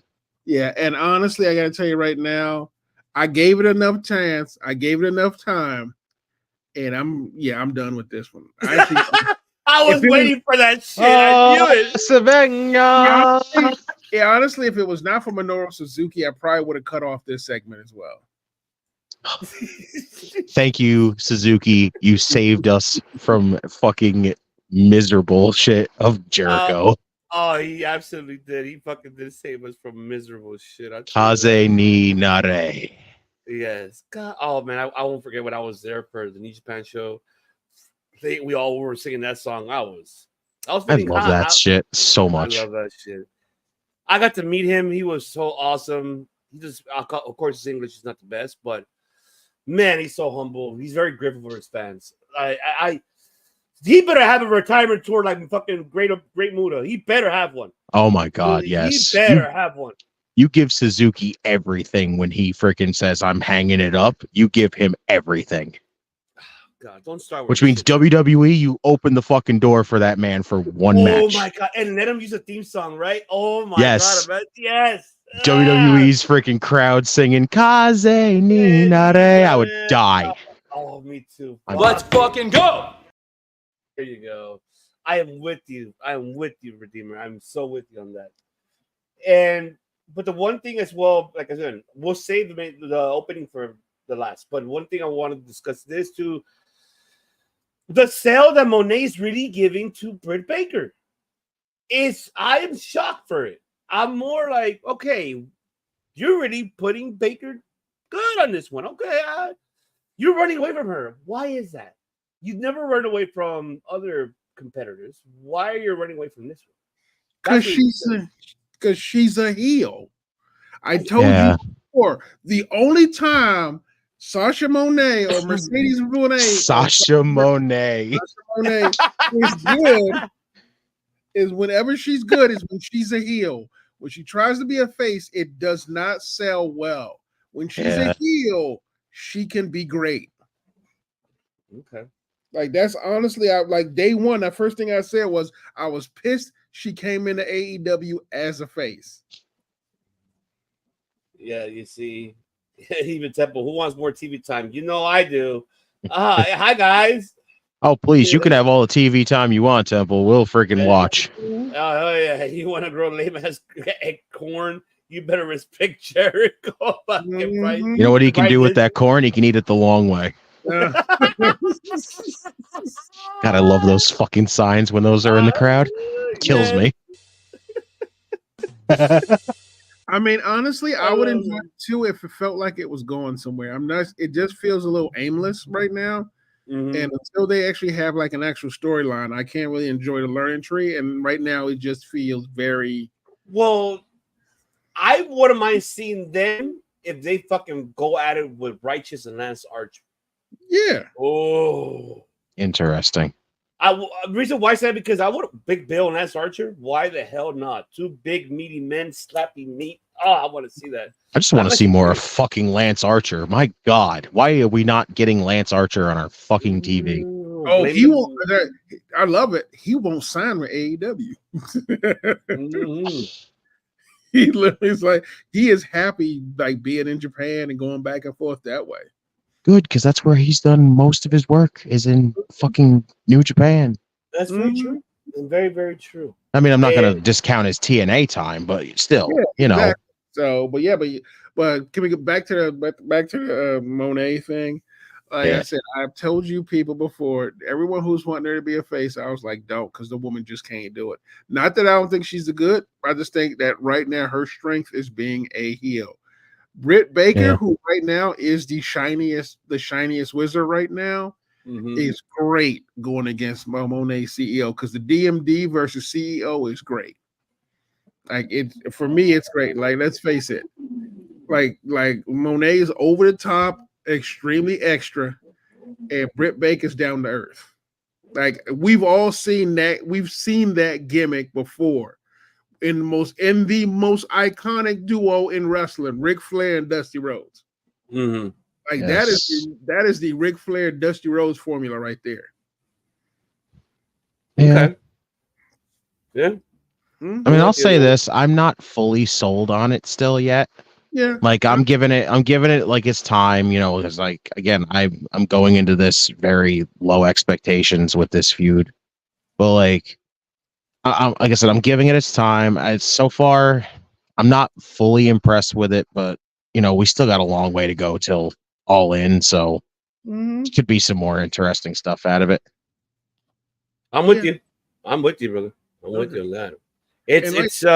Babe, go ahead. I know I was about to say Okada, and honestly, Temple's right. This new Okada is literally the most charming. Literally has a great personality and honestly is probably the most fun. I told you I'm still waiting for him to officially change his finisher to the bitch maker. I'm telling you, opportunity is there. Fucking make it happen. But like he's just like he fits in perfectly with like the elite right now. Like truth be told, this might be, and I will freely admit, I'm still not a fan of the Double Mint twins, but Rod and Todd. Yay, super kicks! Super kick! Yeah! But I will be 100% solid. Okada has made them far more appealing, and now that we have Team Elite with Hangman, love it. And that promo with Hangman, I'm like, where the fuck were you, dude? Where the fuck have you been? Where the fuck have you been? Hanging at the bar, riding horses. Exactly. This the Hangman I want. I mean, I love face Hangman, but this Hangman, the unhinged evil Hangman, is great. My other guess is he's probably been throwing darts at a dartboard with pictures of Swerve on it the whole entire time. Because when he said Swerve broke into my house, we had to move. And y'all still give him had to move. Love him? So good. I love that. I was like, and I'm not gonna lie, when he said that, I went, you know what? Yeah, I forgot he did do that to you. It's like, remember, Hangman's basically calling us assholes for endorsing Swerve. And you know what? He's right. We are assholes for that. Because I'm not gonna lie, I completely forgot Swerve did that. I was like, oh yeah. So good though. Yeah, he did. So I love it. So I was happy. Like I said, we didn't need him to swerve team AEW to go do whatever. I was like, well, Hangman been pissed for a long time. Might as well keep that story going. Hell yeah. The man literally just fucking stomped out there at the end of the show. He's literally like Swerve standing in the middle of the ring. He's like, I need to get my ass out there. He's like, I need to settle this shit once and for all. And I'm like, you tell him, fucking Hangman. I love it. I know, man. Oh God. Remember, we're the assholes, bro. That's right. We're the assholes in this one. Technically, we the villains in Hangman's story. Right? We supported the wrong person here, but you know what? You're proving us right. Oh my God. Oh shit. More announcements. I can't wait to get to TNA. Oh, here we go. There's a lot more that I just saw right now. So I can't wait till we get to it. But of course, we saw the revelation of the fight, the Team Elite versus Team AEW. So Hangman already, we were, you guys brought it up, talked about it. See, I love Mark Briscoe. I love that man. Can we give the man credit? If people are like some people in the IWC kind of like hating on him, like, oh, why is he part of it? Like he shouldn't be part. Why the fuck not? This man hypes it up, man. I love how he hypes it up, and especially his promos are the best. And I'm loving that. Him and and just seeing Will Ospreay's like, seeing looking at Swerve was like, oh fuck, all right, what the hell? I enjoyed it. It was awesome. It was good to see it. Jack Perry. I like Jack Perry's promo too. Yeah, it was a good. Oh man, yeah, he just gives a shit. Hey, and listen, Mark Briscoe hanging around with the Acclaimed is already fucking hysterical. Like if we don't get if those three don't become a trio and we don't get fucking Team Redneck Scissor, we're gonna have a problem here. I exactly right. I'm waiting for that so bad. I'm so with you. I'm so waiting for that. God, does that mean Max Caster's gonna hand the mic off to fucking Mark Briscoe to rap? I'm gonna die then. Like I said, right now Mark Briscoe's in that. He's in a sweet spot. He's like really coming in. He's coming into his own. And like I said, sad we won't ever see him in another tag team. But so. Oh no, I remember that Temple. I'm saying that. Well, what you don't get what we're saying is in North America, it's different. Oh yeah, yeah. He wasn't calling everybody a bitch all the time like he does now. Yeah. No, but I understand what Temple's saying. It's not like Okada didn't have this in him, but let's face it. Like you said, on this side of the pond, we never seen it because when Okada. Because let's face it, if you don't count AEW and you count Okada's running TNA, that was less than auspicious. It because that was the beginning of his time. Prime, no. Became, No, I understand, but I guess the issue I had was just the Okada we got when he was visiting was more like, okay, I'm going to be an ambassador for New Japan Pro Wrestling, and then now that he's here, chicken fingers. Oh my God. Oh my God. I swear to God, if they called themselves that, I will go to an AEW event and throw chicken fingers in the ring. Oh, hell yeah. Go to The AEW following episode of AEW Dynamite is brought to you by Popeyes. I'm gonna die. They did it on purpose. Throw some chicken fingers in there. I'll be filled out. Take them fucking there'll be buckets of fucking chicken sitting on the fucking announce table, and Mark Briscoe will go over there and start eating that shit. Oh, you know what? Or just fucking have him come out with a bucket of Popeyes. And so there you go, chicken fingers. There you go. He's all licking his fingers. I just need Mark Briscoe to fucking promote Popeyes now. Just fucking, you gonna run that chicken for Popeyes? Let me tell you something right now. Hell yeah. Sorry, Chili's. You guys are done. Dark Corner's done anyways. Might as well just have fucking sorry, I'd rather have Popeyes. Mark Briscoe's gonna promote fucking Popeyes and it's over. Oh, I love it. Oh, man. All right, so tender dip me. Dip me, Daddy. Just what the I'm sorry.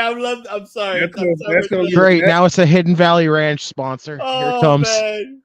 You know what? We're gonna start. Hey, that's gonna be. It's over. It's over. All right. Time to talk about the elephant in the room. Yes, here it comes. All right. All right, folks. Now let's talk about it. Okay, our fucking just got me with that fucking tender. Oh, that killed me. That killed me. Tender dip meat daddy. You don't even got tender meat daddy. Tender Mark. dip me daddy Mark. If they start calling him Daddy Mark, it's literally game over. Oh my god, I love this. Who's shit. touching that? Nobody. Nobody. It's done. It's done. The elite, guess what? Crawl in a corner because you ain't touching fucking chicken fingers.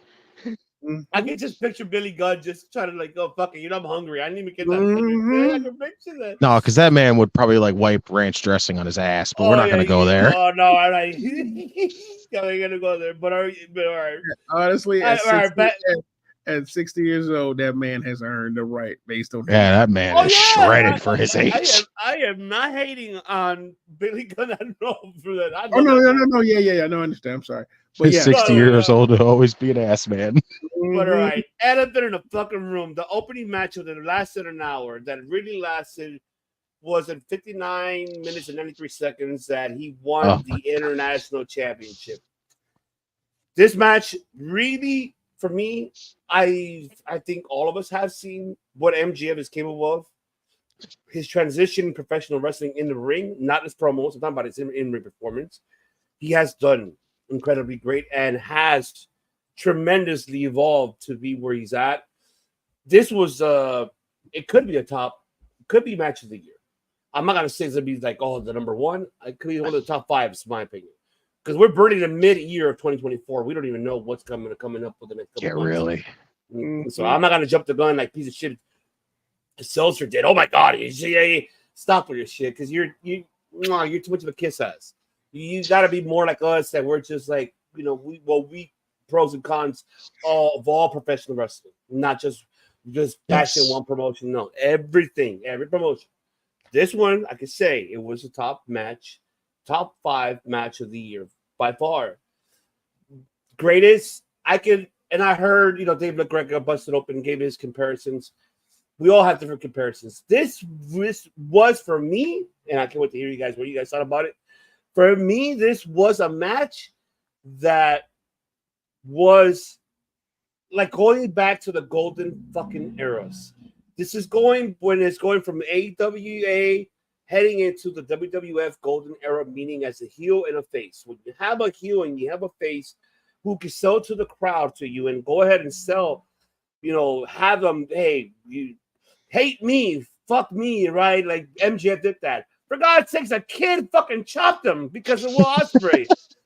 That's how you know that this is like, it brings back those eras. Like when it was, the Dick Bockwinkel, Vern Gagne to era to AWA. I'm going way back. That's how I'm fucking getting old. I'm old as fuck because of that era. Going back to even when it was the DiBiase era with his, the beginning of the Ted DiBiase $1 Million Man.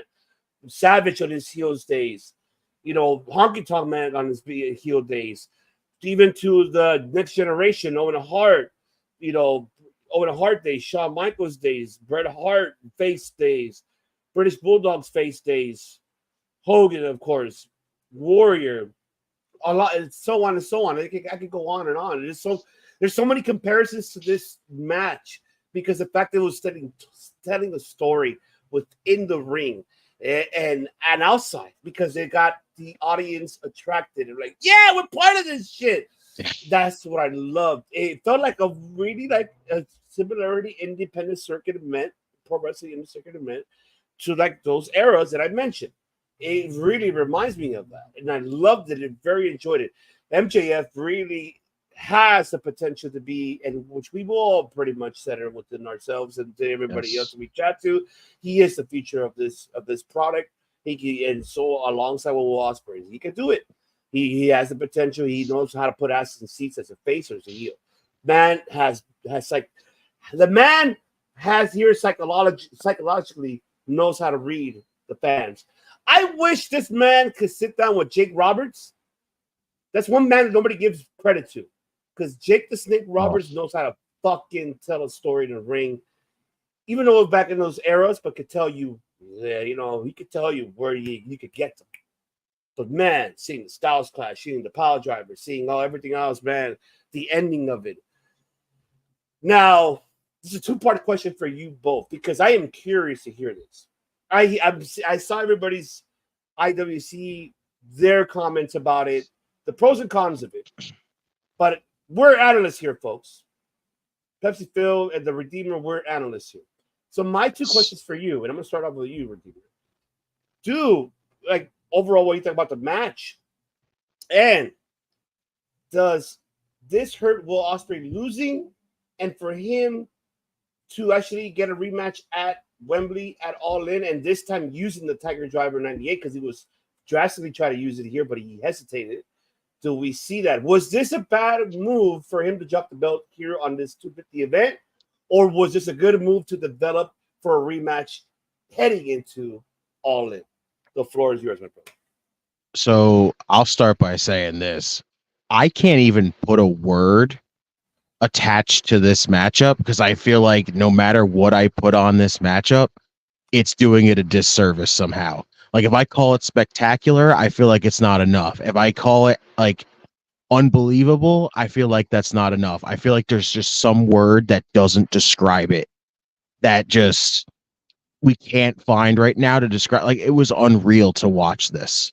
Mm-hmm. It felt like even calling it unreal just doesn't feel right. It feels like there's something missing. Like the match was unbelievable, just how they did this. It felt like it was in portions.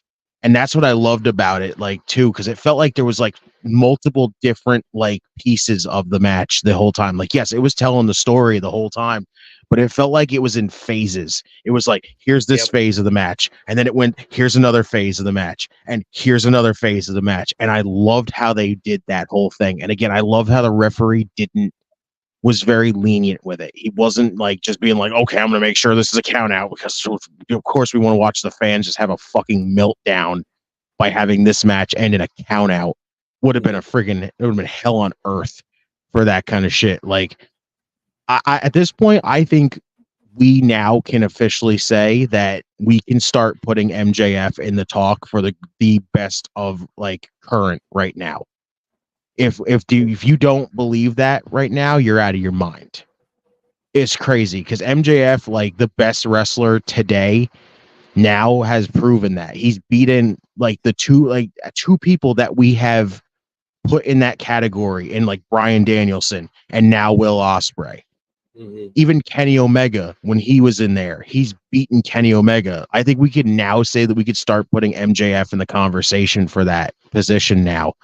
But honestly, Ospreay losing wasn't really the wrong thing to do here. And it doesn't really affect him because honestly, you can have him start doing this losing streak thing. Because like, again, it's proven Swerve right now. He's literally said that Ospreay doesn't have that like assassin in him right now. Like he doesn't have the urge to pull the freaking trigger and do the kill shot anymore. You know, having him do that whole, like, he won't do the Tiger Driver. That's basically it right now. He won't do it. And that's like, it's a great story to do it. Like you have this whole dissension of Will Ospreay where he starts losing matches. Like first off, the people that are going to end up that could beat Will Ospreay, that's huge for them going forward. That would be huge for them. And it's a nice little story to get Ospreay to start getting that aggression back to where he'll get that, you know, start getting the win streak back. And honestly, I don't see an issue with this whole thing because right now the story basically is MJF and Daniel Garcia. That's it. And that's right now, and that's where it needs to be. Like it is, Garcia wants the international title and he's now had super beef with freaking MJF. Well, guess what? Now Daniel Garcia has a chance to not only go in there and to Wembley and not only beat MJF, but win the international title is big. Like, I know everyone will start questioning, well, what's next for Ospreay? Well, guess what? We can have at Wembley now for Will Ospreay. It involves a man who's currently still, as far as we know, a free agent, which please, you want to run that at Wembley, sign me the fuck up for that. That's huge. So honestly, I see no issue with this whatsoever having Ospreay lose. And again, like I said, I can't put into words just how unbelievable that matchup was. It was insane. Absolutely. And one thing just to add on, because I forgot about it, that Pac did win that fatal 4-way, that he gets a title shot at Wembley for the inner. So where does he fit in that picture? That's gonna be something I'm curious how they're gonna do it. I'm very, very curious. And I see Tempo saying the Acclaim by Orange got squeeze me, Orange. Put your pips in my face.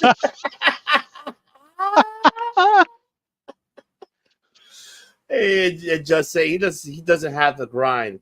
It can't Osprey body roll Q. Wow. Body roll. MJF and Pac at Wembley. I would like the battle of the X's and Orange with England and Osprey and Pac. For sure. But one more thing, to pass it on to you, Pepsville. One thing I forgot to add, also included when you mentioned Redeemer about Osprey doesn't hurt him. You're right, because one thing, if we go back to his New Japan run, he was on a losing streak and didn't hurt him. He really, really turned it around and was on a winning streak. But the fans were behind him, even though he was on a losing streak. So I am so with you on that. I'm with you. All right. Pepsi Phil, the floor is yours, my brother. This was a great match. 59 minutes, 59 seconds. I think you guys said everything you could. Does it hurt Osprey? If you look at this match, no one got hurt in this match. No one literally got hurt in this match. This was the most important thing was MJF storytelling. Mm-hmm. I think the only one weakness we can have in most Osprey matches and this is a rarity, is they are very athletic, very dynamic matches. Let's face it, the story is a little one-dimensional. Yeah. However, MJF brought great storytelling to this. And honestly, he made it like probably one of the most compelling matches for Will Ospreay. Not to say the rest of them weren't great. Not to say Takeshita, not to say Swerve was not amazing. But the way MJF told the story between fucking with the fans, between fucking with fans, fucking with Swerve, fucking with Ospreay, and literally doing his old moves while still looking very strong.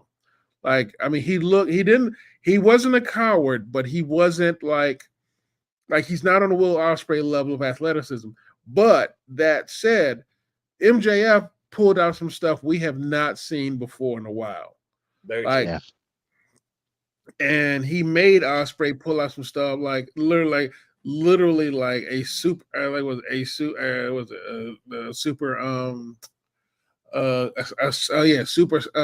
super phenomenal Styles Clash. Mm-hmm. So no one looks weak in this. No loss makes anyone look weak. Agreed. And if you think about it, this was not a regular win for MJF.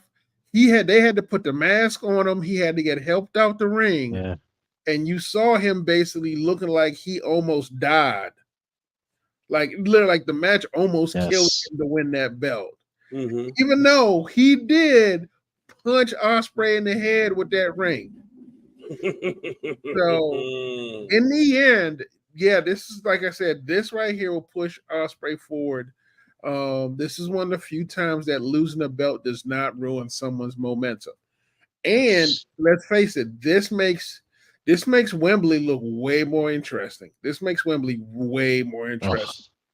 This is because honestly, if Ospreay had the belt going into it, no one's going. Our first thing we're going to say is Will's not losing that belt, not in Wembley, not in his hometown. Yeah.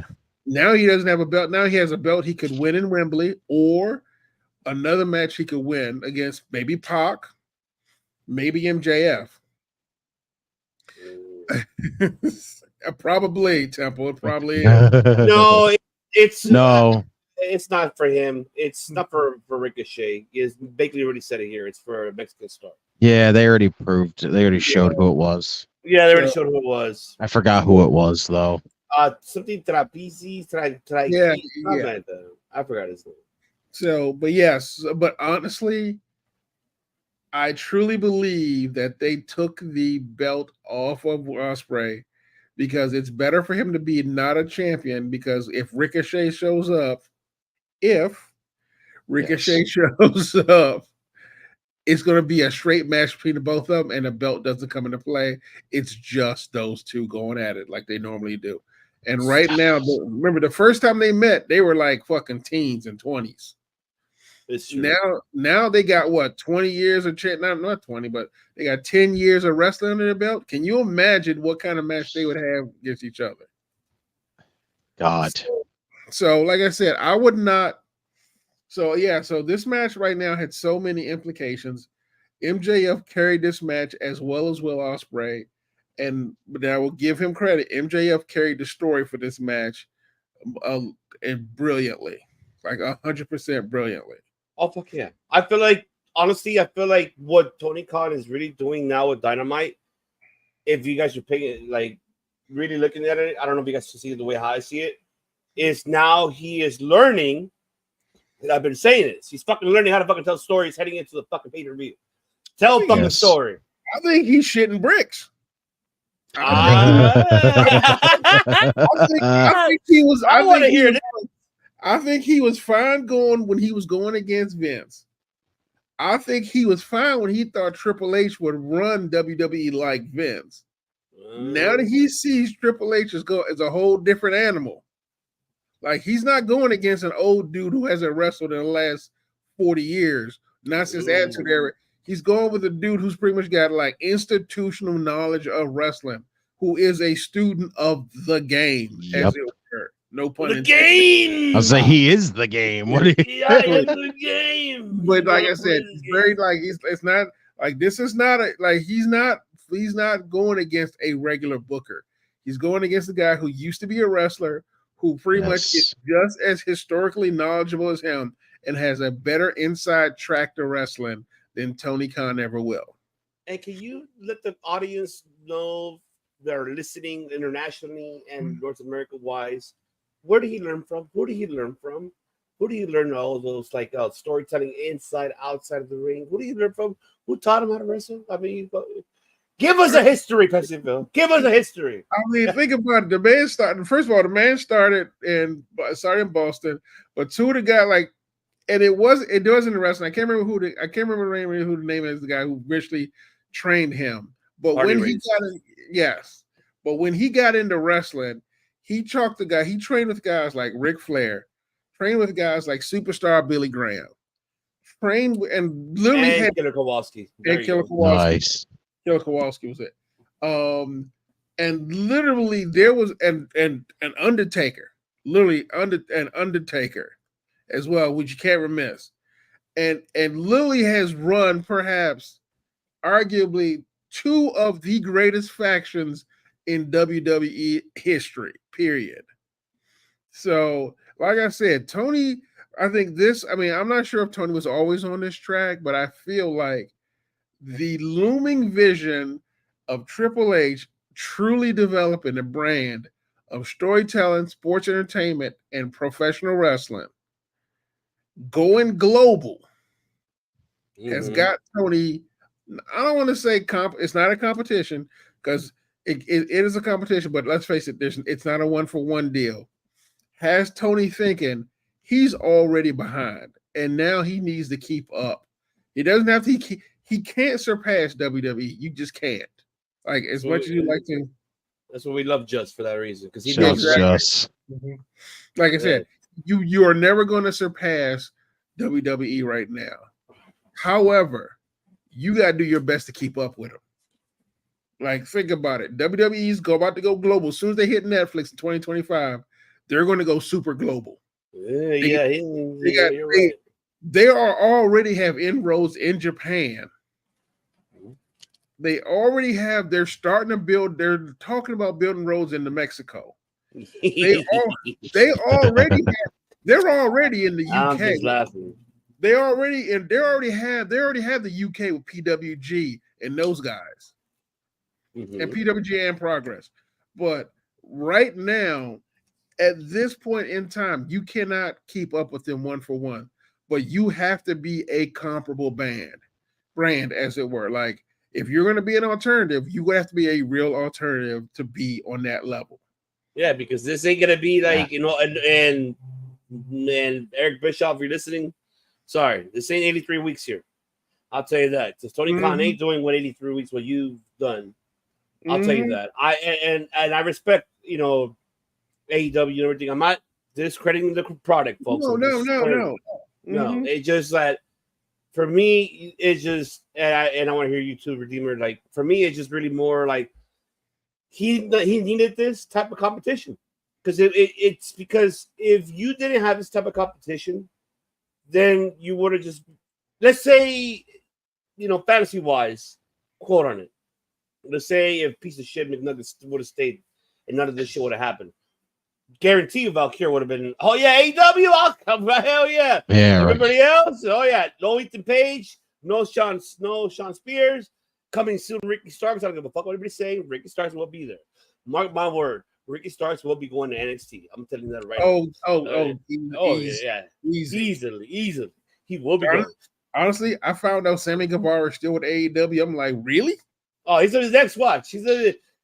But he's gonna have to get his shit straight. You can't be busting on that shit you did in AEW. You're gonna have to get your shit straight. Papa H and Shawn Michaels don't tolerate that. They'll tell you that. Who? Ricky Starks? No, Ricky Starks. No, not him. So talking about Guevara. Oh, honestly, I don't think they're gonna take him. I would not. Honestly, no. Right now, unless they get Cody's last words. You never know. Never know. That's a real big ask on this. That's a gamble. I know. It is a gamble. Honestly, I would sooner bet on Ricky Starks than I would Sammy Guevara. I'm with you. I'd rather take Ricky Starks. Easily. And I love Guevara, but when it comes to character, charisma, and mic skills, who can really get the audience going, Ricky Starks is the guy. That's not even why I'm picking Ricky Starks. I'm picking Ricky Starks because he has the one thing Sammy Guevara needs help with: discipline. There you go. Yeah. Well said. Like not just like not fucking up, but like literally like a discipline for the game. I don't know, Temple, if that's gonna happen. Oh no, man. That's up to Conan, honestly. I would say that. But like I said, so we'll see, like honestly, again, we'll see. Like honestly, Sammy Guevara's been gone for so long, he may be going through some therapy and got his shit straight. I don't know. Let's just hope so. Even Joseph's like, interesting. I mean, Redeemer, I don't know how you feel about it, brother, but I mean, Phil made a very valid points here, so I can't debate that. I don't know how you feel about it. I'm kind of feeling the same way, like, especially with like the whole Sammy stuff. Like, we don't know what the hell's going on with him. Like, is he ever gonna come back? Like, I don't know. It's just, it feels like now, Triple H is kind of showed his hand right now, and Tony's like, shit, what do I do? Like, he's realized he's got to step it up big time. Like, this isn't what he expected out of this whole thing. So, and let's face it, Tony's big quote unquote silver bullet was the fact that WWE was insular. Like, they would never share shit. They would quote unquote, they would never have a concept like a forbidden door. Yeah. Triple H is like, fuck it. And now it's being basically teased. Exactly. They have the TNA thing. They have WWE Japan's tour, which is just the guys in Japan wrestling Japanese, and that doesn't affect WWE's bottom line, but it does give them exposure they want. Yeah. And if they can and odds are they did the same thing when they went to Scotland. Yeah. They were working with Noah, working with Marigold. Like, you guys want to comment on that? Honestly, I actually, for a second, I would have added Malachi Black to that list. Oh, I would. I hope to God he goes back. Yeah, honestly, I would have added Malachi Black to that list as well. I don't know, but I'm just hoping. I would hope for just all a House of Black to go there, because a WWE run House of Black is something that I just think would be something freaking wild. Truth. Also, I would put Keith Lee on that list as well.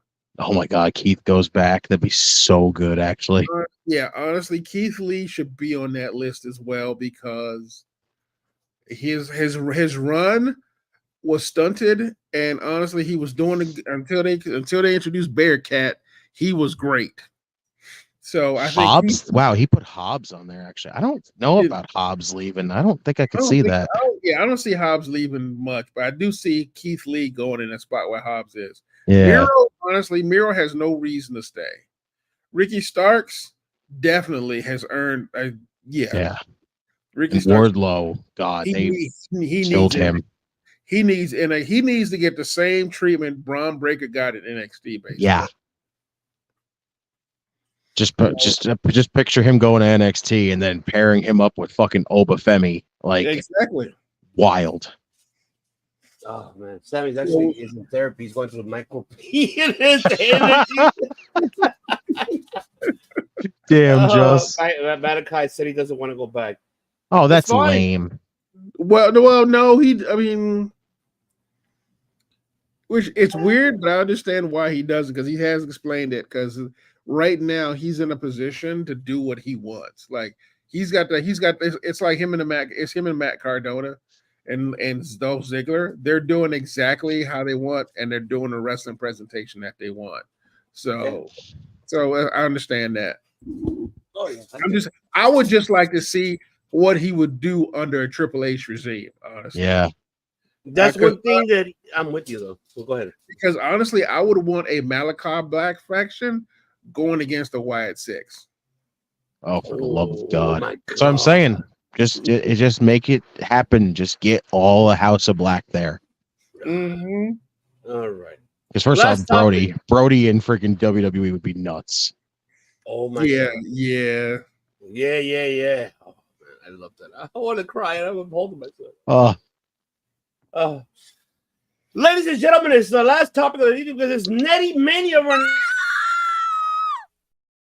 Right, it is. You know what time it is? It's the prediction. Wonderful. Yes. It is wonderful because you know what is wonderful? The announcement. We thought we were gonna get like NXT type of style of 5 matches, but no, it's 11. Oh my Lord! I mean, honestly, when y'all said it, I was like, I don't think y'all know how Sam. I don't think y'all remember how Slammiversary works. Hey, it was looking that way. We're this late in the game, and now we're getting freaking 6 extra matches. Like, holy shit!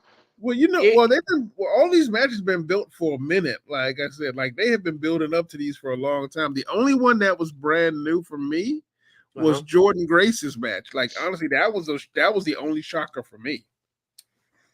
That one for me, honestly, I was expecting it because when we saw that thing on NXT, when we saw the yeah, good point. Yeah, so it was expected it was gonna happen at Slammiversary. Yeah. So these are the matches that I'm gonna. Okay, so by far we do have, which I'm assuming they're gonna be in a pre-show. I don't think they're gonna be all on the main card. It might be on YouTube, so that's for sure. We have Kushida versus Jonathan Gresham, the rematch. That's gonna happen. Mike Santana versus Jake something. That's gonna be a fucking meaty man. And then that was announced tonight as well on Impact. Broken Matt Hardy versus, of course, Dirty Dango JDC. He will be facing fucking JDC. What the hell? All right, he'll be facing him in a singles matchup. The announcement that was made tonight on Impact was, which I believe is going to be in the main card, which I'm assuming here by looking at the card. Okay, well, I got one more pre-one, and I don't think this is going to be in the main card before we get into the main card. The pre-one, we do have Xia Brookside, Giselle Shaw, Tasha Steele, and Fabi Apache. Fabi Apache, of course, we know who she is. Of course, shouts to Fabi Apache. That's right. Yeah. So that's going to be, we got 4 matches in the pre-show for sure.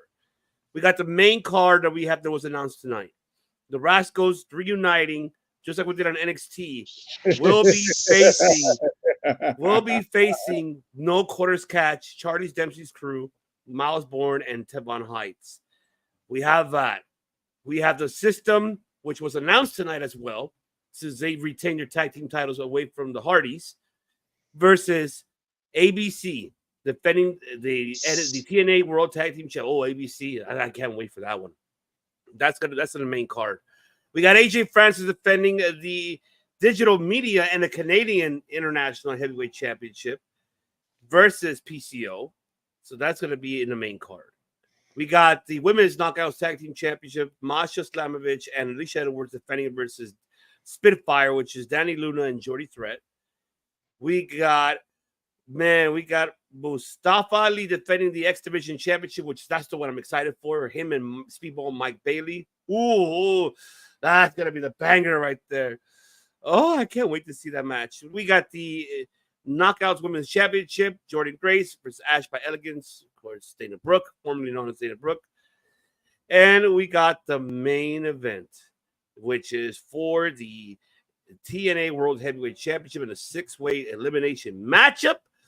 Moose defending the TNA World Heavyweight title versus Josh Alexander, Steve Macklin, Nick Nemeth, Frankie Kazarian, and, of course, this man right here, which I will have to play for you. I believe in Joe Hendry. I believe. I'm sorry, Temple. I know you wanted this. We're doing predictions for this show, so just believe, Temple. It's there. Just believe. Oh, hold on. Sorry. Let me just put this up. All right. Let me see. And there we go. So this is the one, man. Okay. I said we just do the main card, unless you guys want to talk about the four. No, just the main card, please. Yeah. But I am excited to see Mike Santana and Jake something. Damn, that's gonna be meaty fucking men. Good God, that sounds so good. And Kushida and Gresham, for me, I mean, what was the last event they had? Which I forgot which it was the last event. It was okay, but I just said the Gresham character. I don't know if you guys like it. It's like it is okay. Correct me if I'm wrong. It's just my opinion. I just want to hear you guys. Do you guys feel that Gresham character is like kind of like the Venom type of shit? Marvel, in a way? Like, he has a mask on. He's like, oh, like, you get what I mean? Like, if you see that his character wise, I don't know if you guys paid attention to the way how he's interacting himself. Like, he's all, I'm normal. It's like Pepsi Phil when he's not wearing his tie, he's attorney at law. Like, oh yeah, I mean, I'm just like whatever. And he's wearing his tie. He's like, I'm an attorney at law, thanks. So you're here. That's right. I mean, truth be told, for John Gresham, I don't think he needs any of that. I didn't like the Mastodon helmet he had, even though it was pretty huge. It was cool. Exactly. But honestly, truth be told, I mean, it does. John Gresham. I mean, it's just he's a great wrestler by himself. He doesn't work. It doesn't work for me, but honestly, it is what he does. I guess. I mean, it's interesting. I'll give it that. It's an interesting little gimmick. Like I don't know yet what it is really. It's still bizarre. It's just weird how he just kind of came in, he put a mask back on to be like, hey, I just left here just recently, but I'm back. I put a mask on. It's a whole new me. It's just bizarre for him. Yes. Not yet, Baker, because I already have this card stacked, bro. Let's see. Santana and Jake. I don't see a second name to something that. Okay. All right. Let's see. Okay. All right. Let's see. It's a Greek mythology. Okay, so then we know it's a Greek mythology. Eddie Edwards. Okay. All right. So I guess. All right. It's basically it's H.P. Lovecraft. Mm-hmm. Give me a minute, Bakley. I'll get you in a few. I gotta redo the layout. That's by far like the Fatal 4-Way. I don't know. I mean, Zaya. I just to let you guys know, I've met Zaya Brookside. Full disclosure, he is married. Our host, the original host, of course, the director Chris Kennedy. But when he met Zaya Brookside at PCW, I'm sorry, director, you're gonna kill me. But you're gonna kill me. He was like, "Who is that?" Like it just. I'm with. Yep, for him, for director, it was like, "Hello, ladies." That's what it was.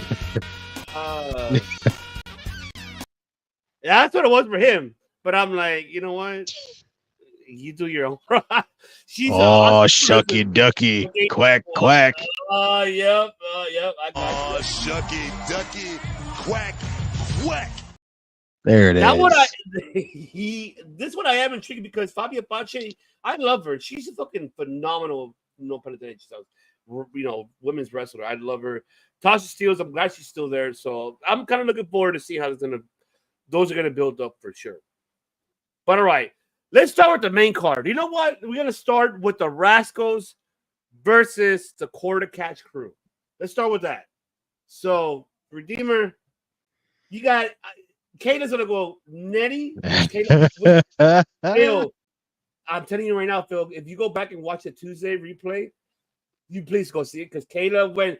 Yeah, she literally. She marks crazy. out for the Rascals. So good. You'll love it. But Redeemer, take it away. What do you got to know? First off, it's so freaking cool that NXT is on Slammiversary's card. That's fucking awesome. But I can't see this going any other way than the Rascals winning here. Like, no quarter catch crew to me is still just in this phase of just they're floating. And even over here on like TNA with their appearances, it just feels like they're just there still.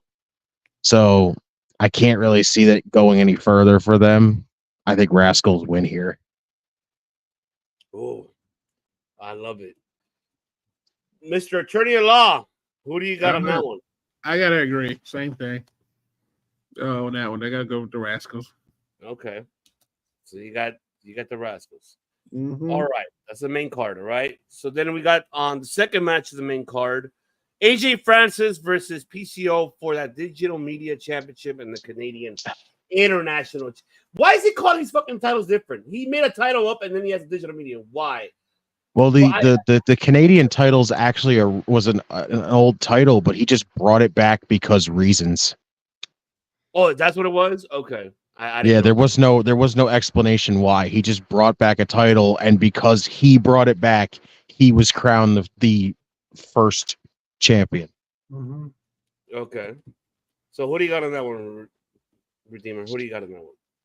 See, this is tough because I feel like the story calls for PCO winning the titles, but I feel like it's not going to happen, which is weird because it's like they seem like they're really into Top Dollar right now.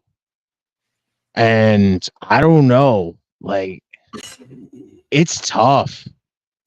I feel like I want to stick with the story side of it and say PCO should win. But part of me keeps saying that I don't think it's going to happen. You know what? I think for the sake of story, I'm going to say PCO wins here. I do. Ooh, you did because of Steph Lander, she might interfere and just make Yeah, I think the whole story here is just basically, you know, he's been out there basically fucking over with like their dates and just screwing around and basically just beating up on PCO. I think at this point it's calling for PCO to win the titles here. So I'm going PCO. I like what just saying here that The 4K title. Streaming in 4K title. That's pretty good. Pepsi Phil, who do you got, brother? I'm picking PCO just because I've always liked PCO. When PCO's about due, in my opinion. Yeah. That's I'm my with main you. All right. I'm with you on that. All right. And we got the TNA Tag Team Championship on the line. The System, Brian Edwards, and Brian Myers and Eddie Edwards versus ABC, Ace Austin, and Chris Bay. Who do you got in that?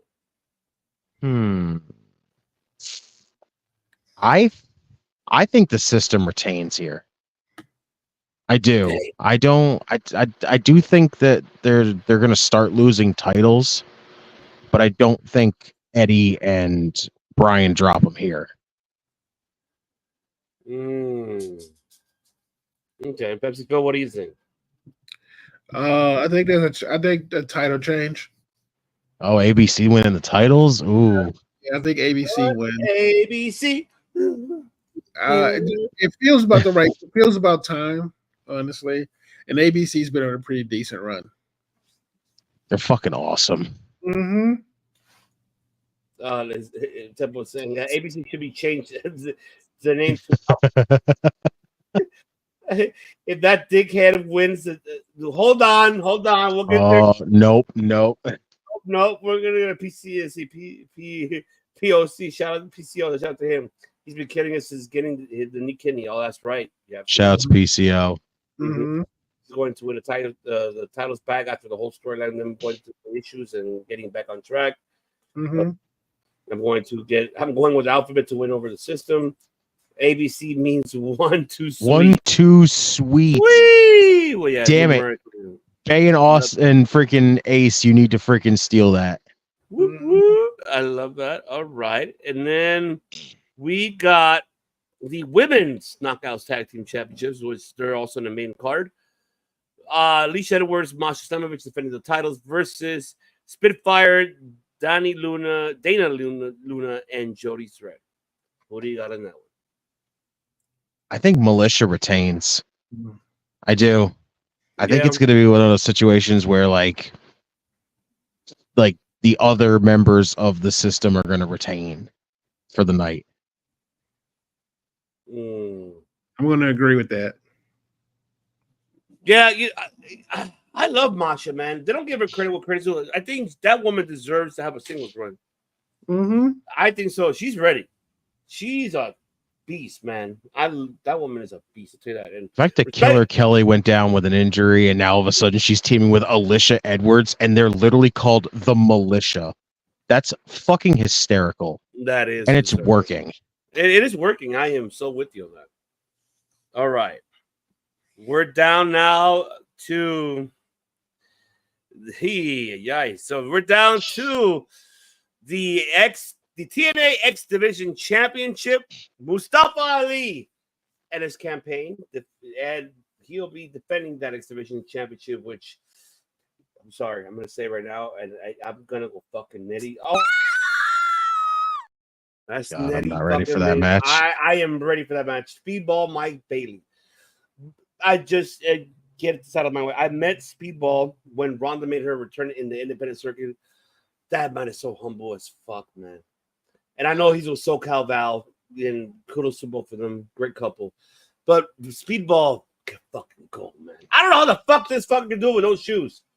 I'm serious. How the fuck can you do it with those shoes? I've always questioned that too. I've watched him every time I see him wrestle, and I go, he just wears kick pads. He's wrestling barefoot. How does that work? I just don't. Oh my god. But why are ABC still? I don't know, Temple. That's a good question. We even ask ourselves that. Because there's always freaking like 6 freaking sections of Bullet Club. That's why. Okay.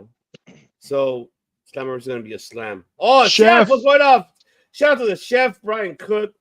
Let's see, Mike wins the election. I mean, the X Division title. Okay. All right, Redeemer. Who do you got on this one? Yeah, I'm kind of on that side too. I think with the whole, they took out Speedball and now he's coming back for the title. I think this is the title change here. Ollie's done a hell of a job with the X Division title. I'll say that. But I think this whole thing is just leading up to Mike Bailey winning the title. But I'm fucking pumped for that matchup. Oh my god. Pepsi Phil. Do you feel different, or do you ask Speedball Mike Bailey winning this one? I got Speedball Mike Bailey. Mustafa Ali has had a very good run, and I would not be upset if he lost the belt. Mike Bailey's about due as well. Yeah. He's pretty much been a soldier for TNA, so I think he's pretty much earned. I don't say he earned it, but I think he'll deliver for him. Yes. Okay. Love it.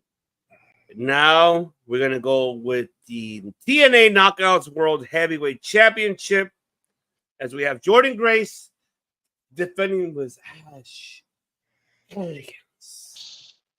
So elegant. Phil, you're elegant, okay? You're so elegant. I love how you look at me in your eyes and tell me, I'm gonna turn you off. Jordan Grace ain't leaving that belt to that woman. Absolutely not. I'm gonna tell you this: if TNA is crazy enough to say, "Okay, we're at the point where Jordan's had a hell of a reign, but we need to get the title off of her, and we need to put it on fucking Ash by Elegance," somebody needs their head examined there. She ain't losing a timeless Timu. No. Unless absolutely not. Unless she goes signs NXT and says, "You know what? I want to breach my contract." I mean, honestly, if that's the case, if she's leaving, that's the only reason she would win. But here's the thing: no, I have been watching Ash's promos. They're not good. Ash, not Ashes. Ash. I know the promos are Ashes. I know you're trying to get with. Honestly, she does not have the same charisma and the same. I will say it. The same. That same hit. She don't hit right the same way Jordan Grace does. And right now, like, I don't believe she could be a champion. I mean, granted, she could be a great transitional champion. Nobody's gonna believe.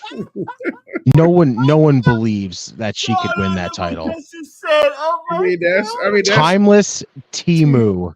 Uh-huh. That is wonderful. That is, and honestly, it's honestly just she has not had time to develop that character, because I feel like everyone copies a certain gimmick at a certain point. However, you eventually grow out of it after a few months. She has not. And honestly, I think for TNA, it would be a little too close to Toni Storm having the belt. Even though that technically she has a run, it'd be a little too close to Toni Storm, and I don't think TNA can handle that kind of scrutiny. Nobody's gonna believe. No one's gonna believe in that. Freaking Ash can beat Jordan. Mm-hmm. And even if she did, nobody's gonna believe in her as a champion. There's no fucking way. Like Becky is saying, she doesn't need to. She's making people boo her. Like yeah, That's because nobody wants to see her on television. That's why they fucking boo her. They do, but the thing is, the thing is, she will give a good match though. She will do a banger of a match. I don't know if she can really give a banger of a match. Really, this is like the one match going into this where I'm like, this might be the dud of the night. See, I don't think Jordan can save this. See, I disagree with that. I think she could. Yeah. I think Jordan will save that matchup for her. Yeah, Ash by Elegant's problem is not that she can't wrestle. Her problem is that she has no personality. No, her timing is the issue. Mm-hmm. Because if we could go back to her history, gentlemen. Her timing has not been up to par. Like her character, I get you. It's not like, oh my god, it's supposed to piss you off. It's supposed to be like, oh, like, all right, you're like the wannabe Cruella DeVille of professional wrestling. Okay, so what are you supposed to impress me that you're out there with a butler close to like timeless T, like how Justin take Timu instead of T. Oh my god, I love that shit. And like I get it, but it still put asses on seat somehow, some way, because that woman is taking that character seriously. She just won the WSW at fucking championship and fucking over there. So No I'm giving way. credit. She won it. She, like I said, she can wrestle. It's just her gimmick is just her gimmick ain't Courtney, hitting. how are you, Courtney? How are you? Happy Thursday. Wow, good to see you here, Courtney. What's going on? So I've never been like blown away by watching her wrestle. So like I'm like going into this very like hopefully Jordan can make this a passable match, because she's basically going to be the big part of this entire thing. I'm not disagreeing with you there, Redeemer. I just feel that she's gonna carry her the matchup and telling her, hey, look, this is what we're gonna do, and maybe she'll panic out throughout the event, possibly. I agree with you on that. The only thing for me is just I just kind of like, that's the only problem that I would say that Dana Brooke has, is the timing of her in-ring, of the spots. So the character, I'm okay with it. I love it. I mean, there's something I could go wrong with it. There, at least it's pissing people off. That's the point. It's to piss people off. So I'm like, okay, well, I'll accept it. But I love that Temu though. I still can't get over it. Like, fuck, we should. Yeah, I still can't get over it. We should make a fucking Temu shirt with fucking. All right, man. All right, the World Championship. That's right. Let's see. Oh, look, before we get into it, very, very quick. Trash by Elegance and Joe Henry. Hold on, Temple. We'll get there. Okay, give me a minute. Hey, Ashley Brookie can wrestle but can't tell a story. Has no moves. That's actually it exactly. Trashy Brooke is probably hysterical. And all credit to Phil for the time. Oh my god. Well, it's not forgot Dave Brooke has to. Oh, wait, is she dating him now? I don't know because like there was that whole thing where they were like she wanted to date him and then he said he'd go on a date with her and I guess they did at one point, but like after that nothing else came out of it. I thought she was dating that MMA fighter. She is actually. Yes. Oh, okay. So okay, I didn't know that. But they did. But it was a big deal. Her asking Batista out on a date.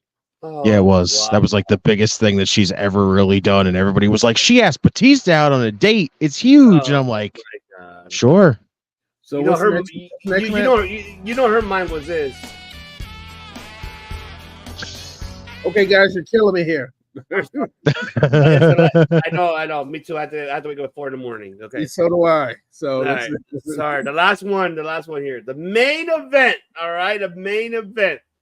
It is for the TNA World Heavyweight Championship. Moose defending the heavyweight championship versus 5 other men in his 6-way elimination championship matchup.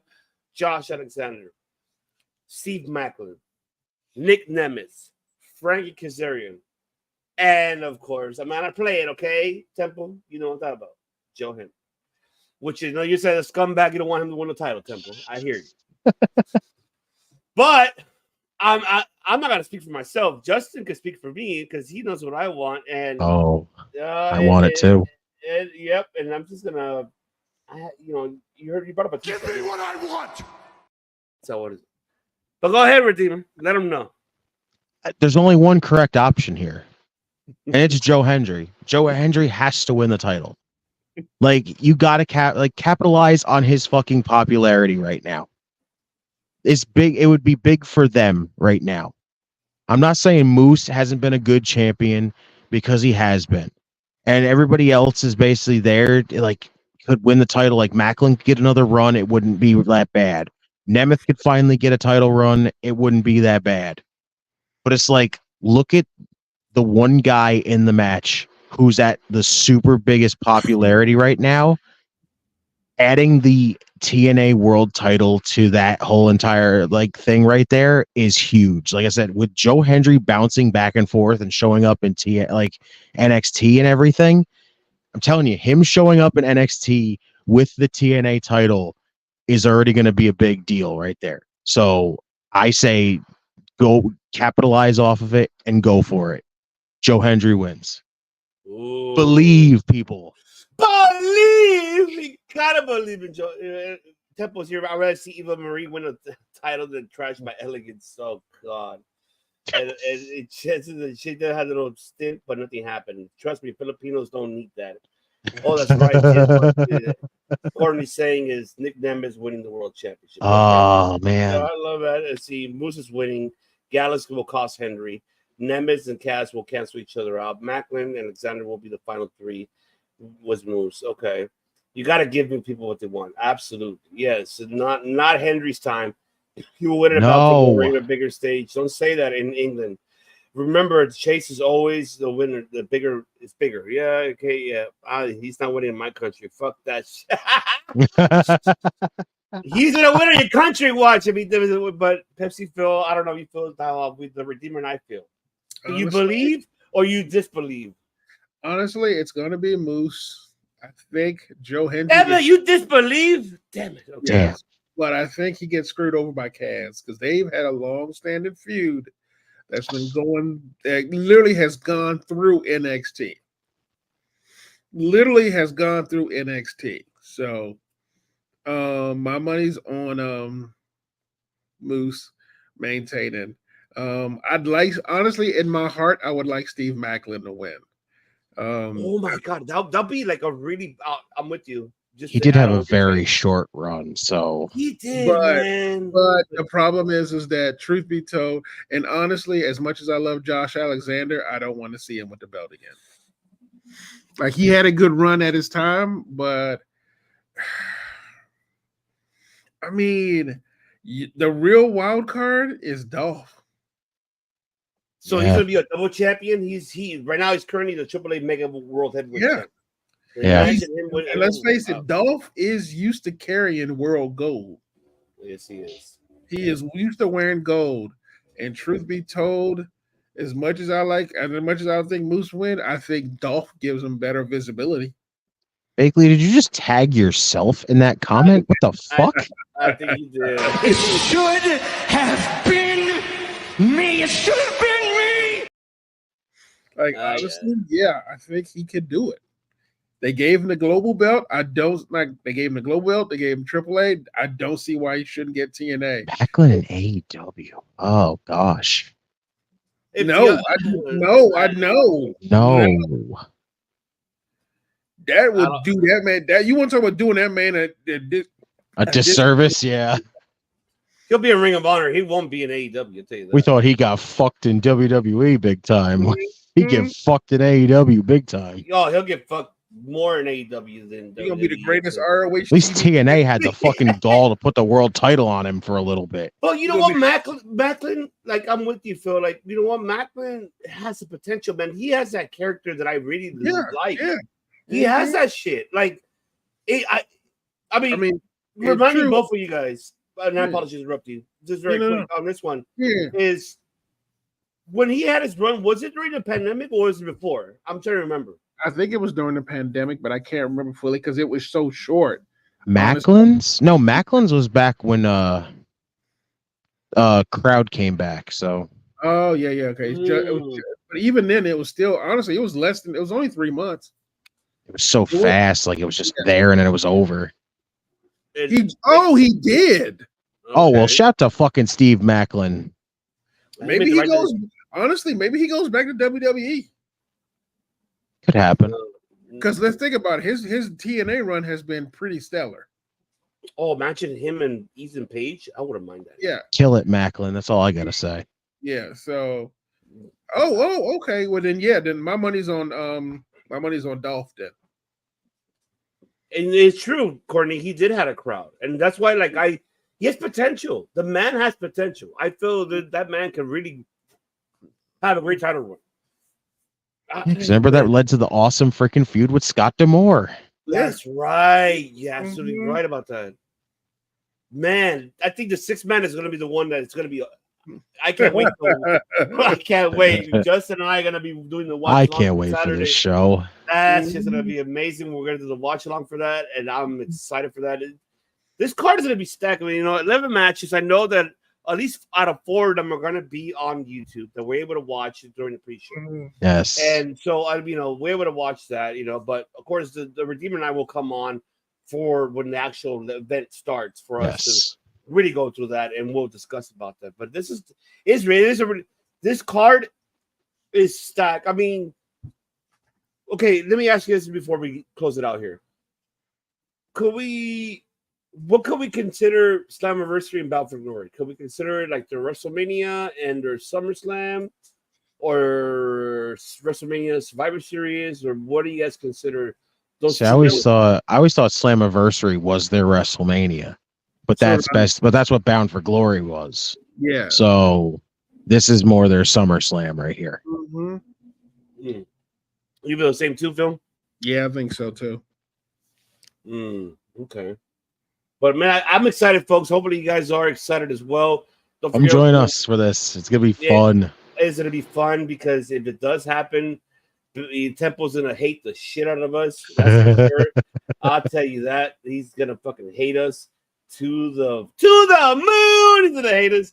Summer Series of SummerSlam Buffalo. There you go. Okay, so everybody okay. All right. If Joe Henry didn't have a whole thing the stick, he would be for home generic or in ring. Stop hating on fucking Joe Henry, man. Just let him be. But folks, it's about that time because we almost 3 hours, but we were trying to make it short, but we derailed as always. But we love to talk wrestling. And plus, we miss our attorney-in-law. We haven't, even though he was gone for a week. He had a short vacation, but he's back. He's back, and I love this man. We love him. He's our host. He's our host here on Circle Debate, man. That's why I love this man. It's about that time. Robots, transform and roll out. But before we're out of here, folks, don't forget that, of course, this representation right here is brought to you by the attorney at law himself, who was busy last week on vacation because he was defending somebody. I don't know from what. I'm not going to ask him because that's full disclosure. That's right. The Pepsi Phil Hathaway Esquire. Make sure, folks, you hit this man up on social media platforms. If you need help for any attorney at law, this man will fight for you. Remember, $3.99 for consultation fees because this man ain't for free. I'll tell you that right now. He will fight for you. He just won a case just recently. That's why he's happy. And that's why he's like, damn, I'm tired, I'm sick. Fuck you guys. And then yeah. But we love him very. He's our host here on Circle Debate. He has to be here. But make sure you call 1-800-Mussolini. Ain't that right with you? Oh, absolutely. I always remember that Pepsi Phil and Pepsi are not responsible if you see them wrong. Cans of Pepsi. Top Rope Wrestling Talk and Circle Debate are responsible for this ad. That is right. You see, that is right. Let's see. Temple saying, if Joe Henry didn't do this hosting, okay, all right. Let's see. If Joe Henry is the wish. Wow. Do you agree with that, Phil? What he's saying? Damn. I can't actually. This is the one track I can't roll with Temple on. I feel like this is some kind of personal issue with him and the UK that I will not be getting involved with. Every time I've seen Joe Hendry wrestle, he has done quite well. I can't help you. UK, you need to hook up with freaking Temple, and we need an intervention here. Mm-hmm. And Brian Cook saying, Pepsi Phil Genuine Draft will fight for you, sponsored by Top of Wrestling Talk and by Menene. Okay. Shout out to the chef. But we close it out here. It'll be passed down to the attorney at law here. He'll tell you where you can find him, where you can search him. Besides here, you can find him on Circle Debate. And keep in mind, he is part of this family. He's a host here on this channel, alongside with the Redeemer. But I'm going to let him give his personal social media platforms where you can follow this man and search him, because this man always provides good shit what he tells you. I hear everything what he says, especially on Facebook. Don't piss him off, because I don't piss him off. I just like, I gotta like it, because if I don't like it, he's gonna fucking kick my ass, and I don't want none of that shit. He's gonna tell me this shit. Suck a big old bag of donkey dicks. He will tell me that shit, and I know he will. That's why I don't say anything. But Pepsi Phil, let people know. So for audiences, and by the way, before you do it, I apologize. Pass it on. One more thing I wanted to say. Shout out to everybody in the audio listeners to Spain that has us up there in the top 5 who are listening to us up the top 5 in Spain. Thank you. España, gracias por todo el amor y el cariño que ha dado aquí para nosotros aquí cerca del debate, aquí con nuestros hermanos aquí que también son aquí los representantes del Circo del Debate. Tenemos aquí el señor Pepsi Phil y el señor Justin el Redeemer. Aquí va para que ustedes sepan, para que les sigan a ellos y para toda la familia en español que está escuchando de México, Salvador, Guatemala, o Colombia, Brasil. Ya escuchas más donde lo puedes encontrar y seguirlo en todas las plataformas de audio, de social media. Perdón. Adelante, Pepsi Phil. Go ahead. Y'all can find me on Instagram, PhilipJP24601, all one word. You can get all my deets. Check the profile for the link, and you can see all the links, all the art, all the writing, all the podcasts, and especially how to find me here on COD. That's about it. That's about it.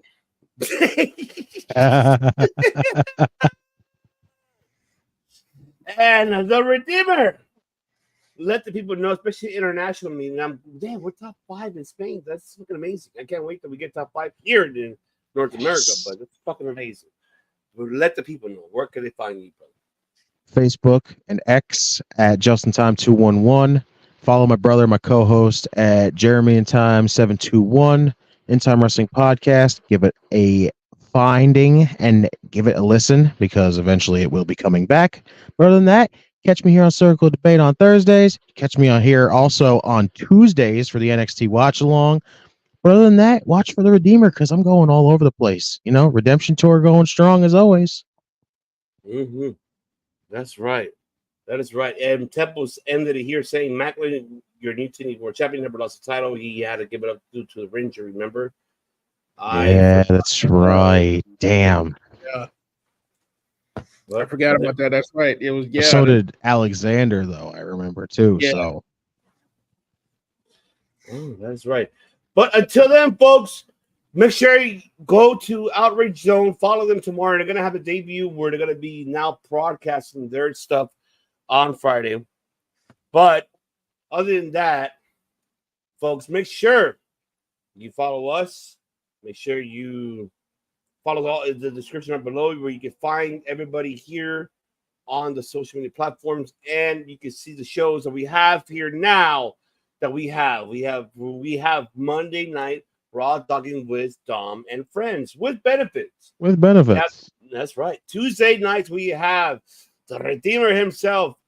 That's right, Mr. In Time of the world of podcasting. In time for all of you guys, audience, who are listening. Tune in every Tuesday for the NXT watch-alongs, along with your host Justin, with along friends as well. No benefits, folks. They don't depend. I mean, there could be friends with benefits. It's all good. So,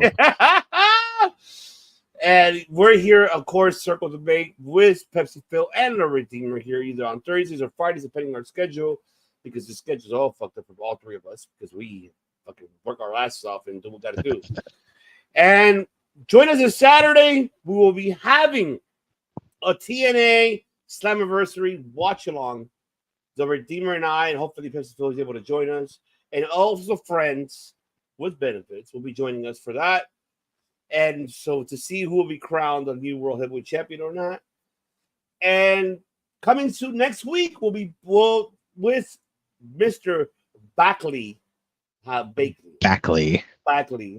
And the Redeemer. And that's the Redeemer if he can. But there's just a lot of wrestling to watch. And all benefits the same, basically. See? But also, and also, with Temple, we will be bringing back the New Japan show where we're covering the G1 for all of you guys, covering it up. Night 1 and 2 will be covered for you and the rest of the week. But until then, folks, we appreciate you guys for tuning in, for everybody who are listening and watching. But until then, you already know that Pepsi Phil and the Redeemer and the network here, folks. We don't just do podcasting, artwork, music. I was joking, or Temple shit. That Temple says fuck Scott. I love you guys, Scotland. Okay, this Temple. Yeah, talking about benefits. Joe Henry should quit wrestling and go up. Wow, this man hates it. The hatred is real. I'll tell you. Until then, folks, we don't just do all of that. We fucking make history. Buenas noches. Good night, everybody. We say good day, goodbye, au revoir, and good night. Bang! Boss bids you adieu, a goodbye, mwah, and good night. Oh my God, it's so great. Bang! Yes!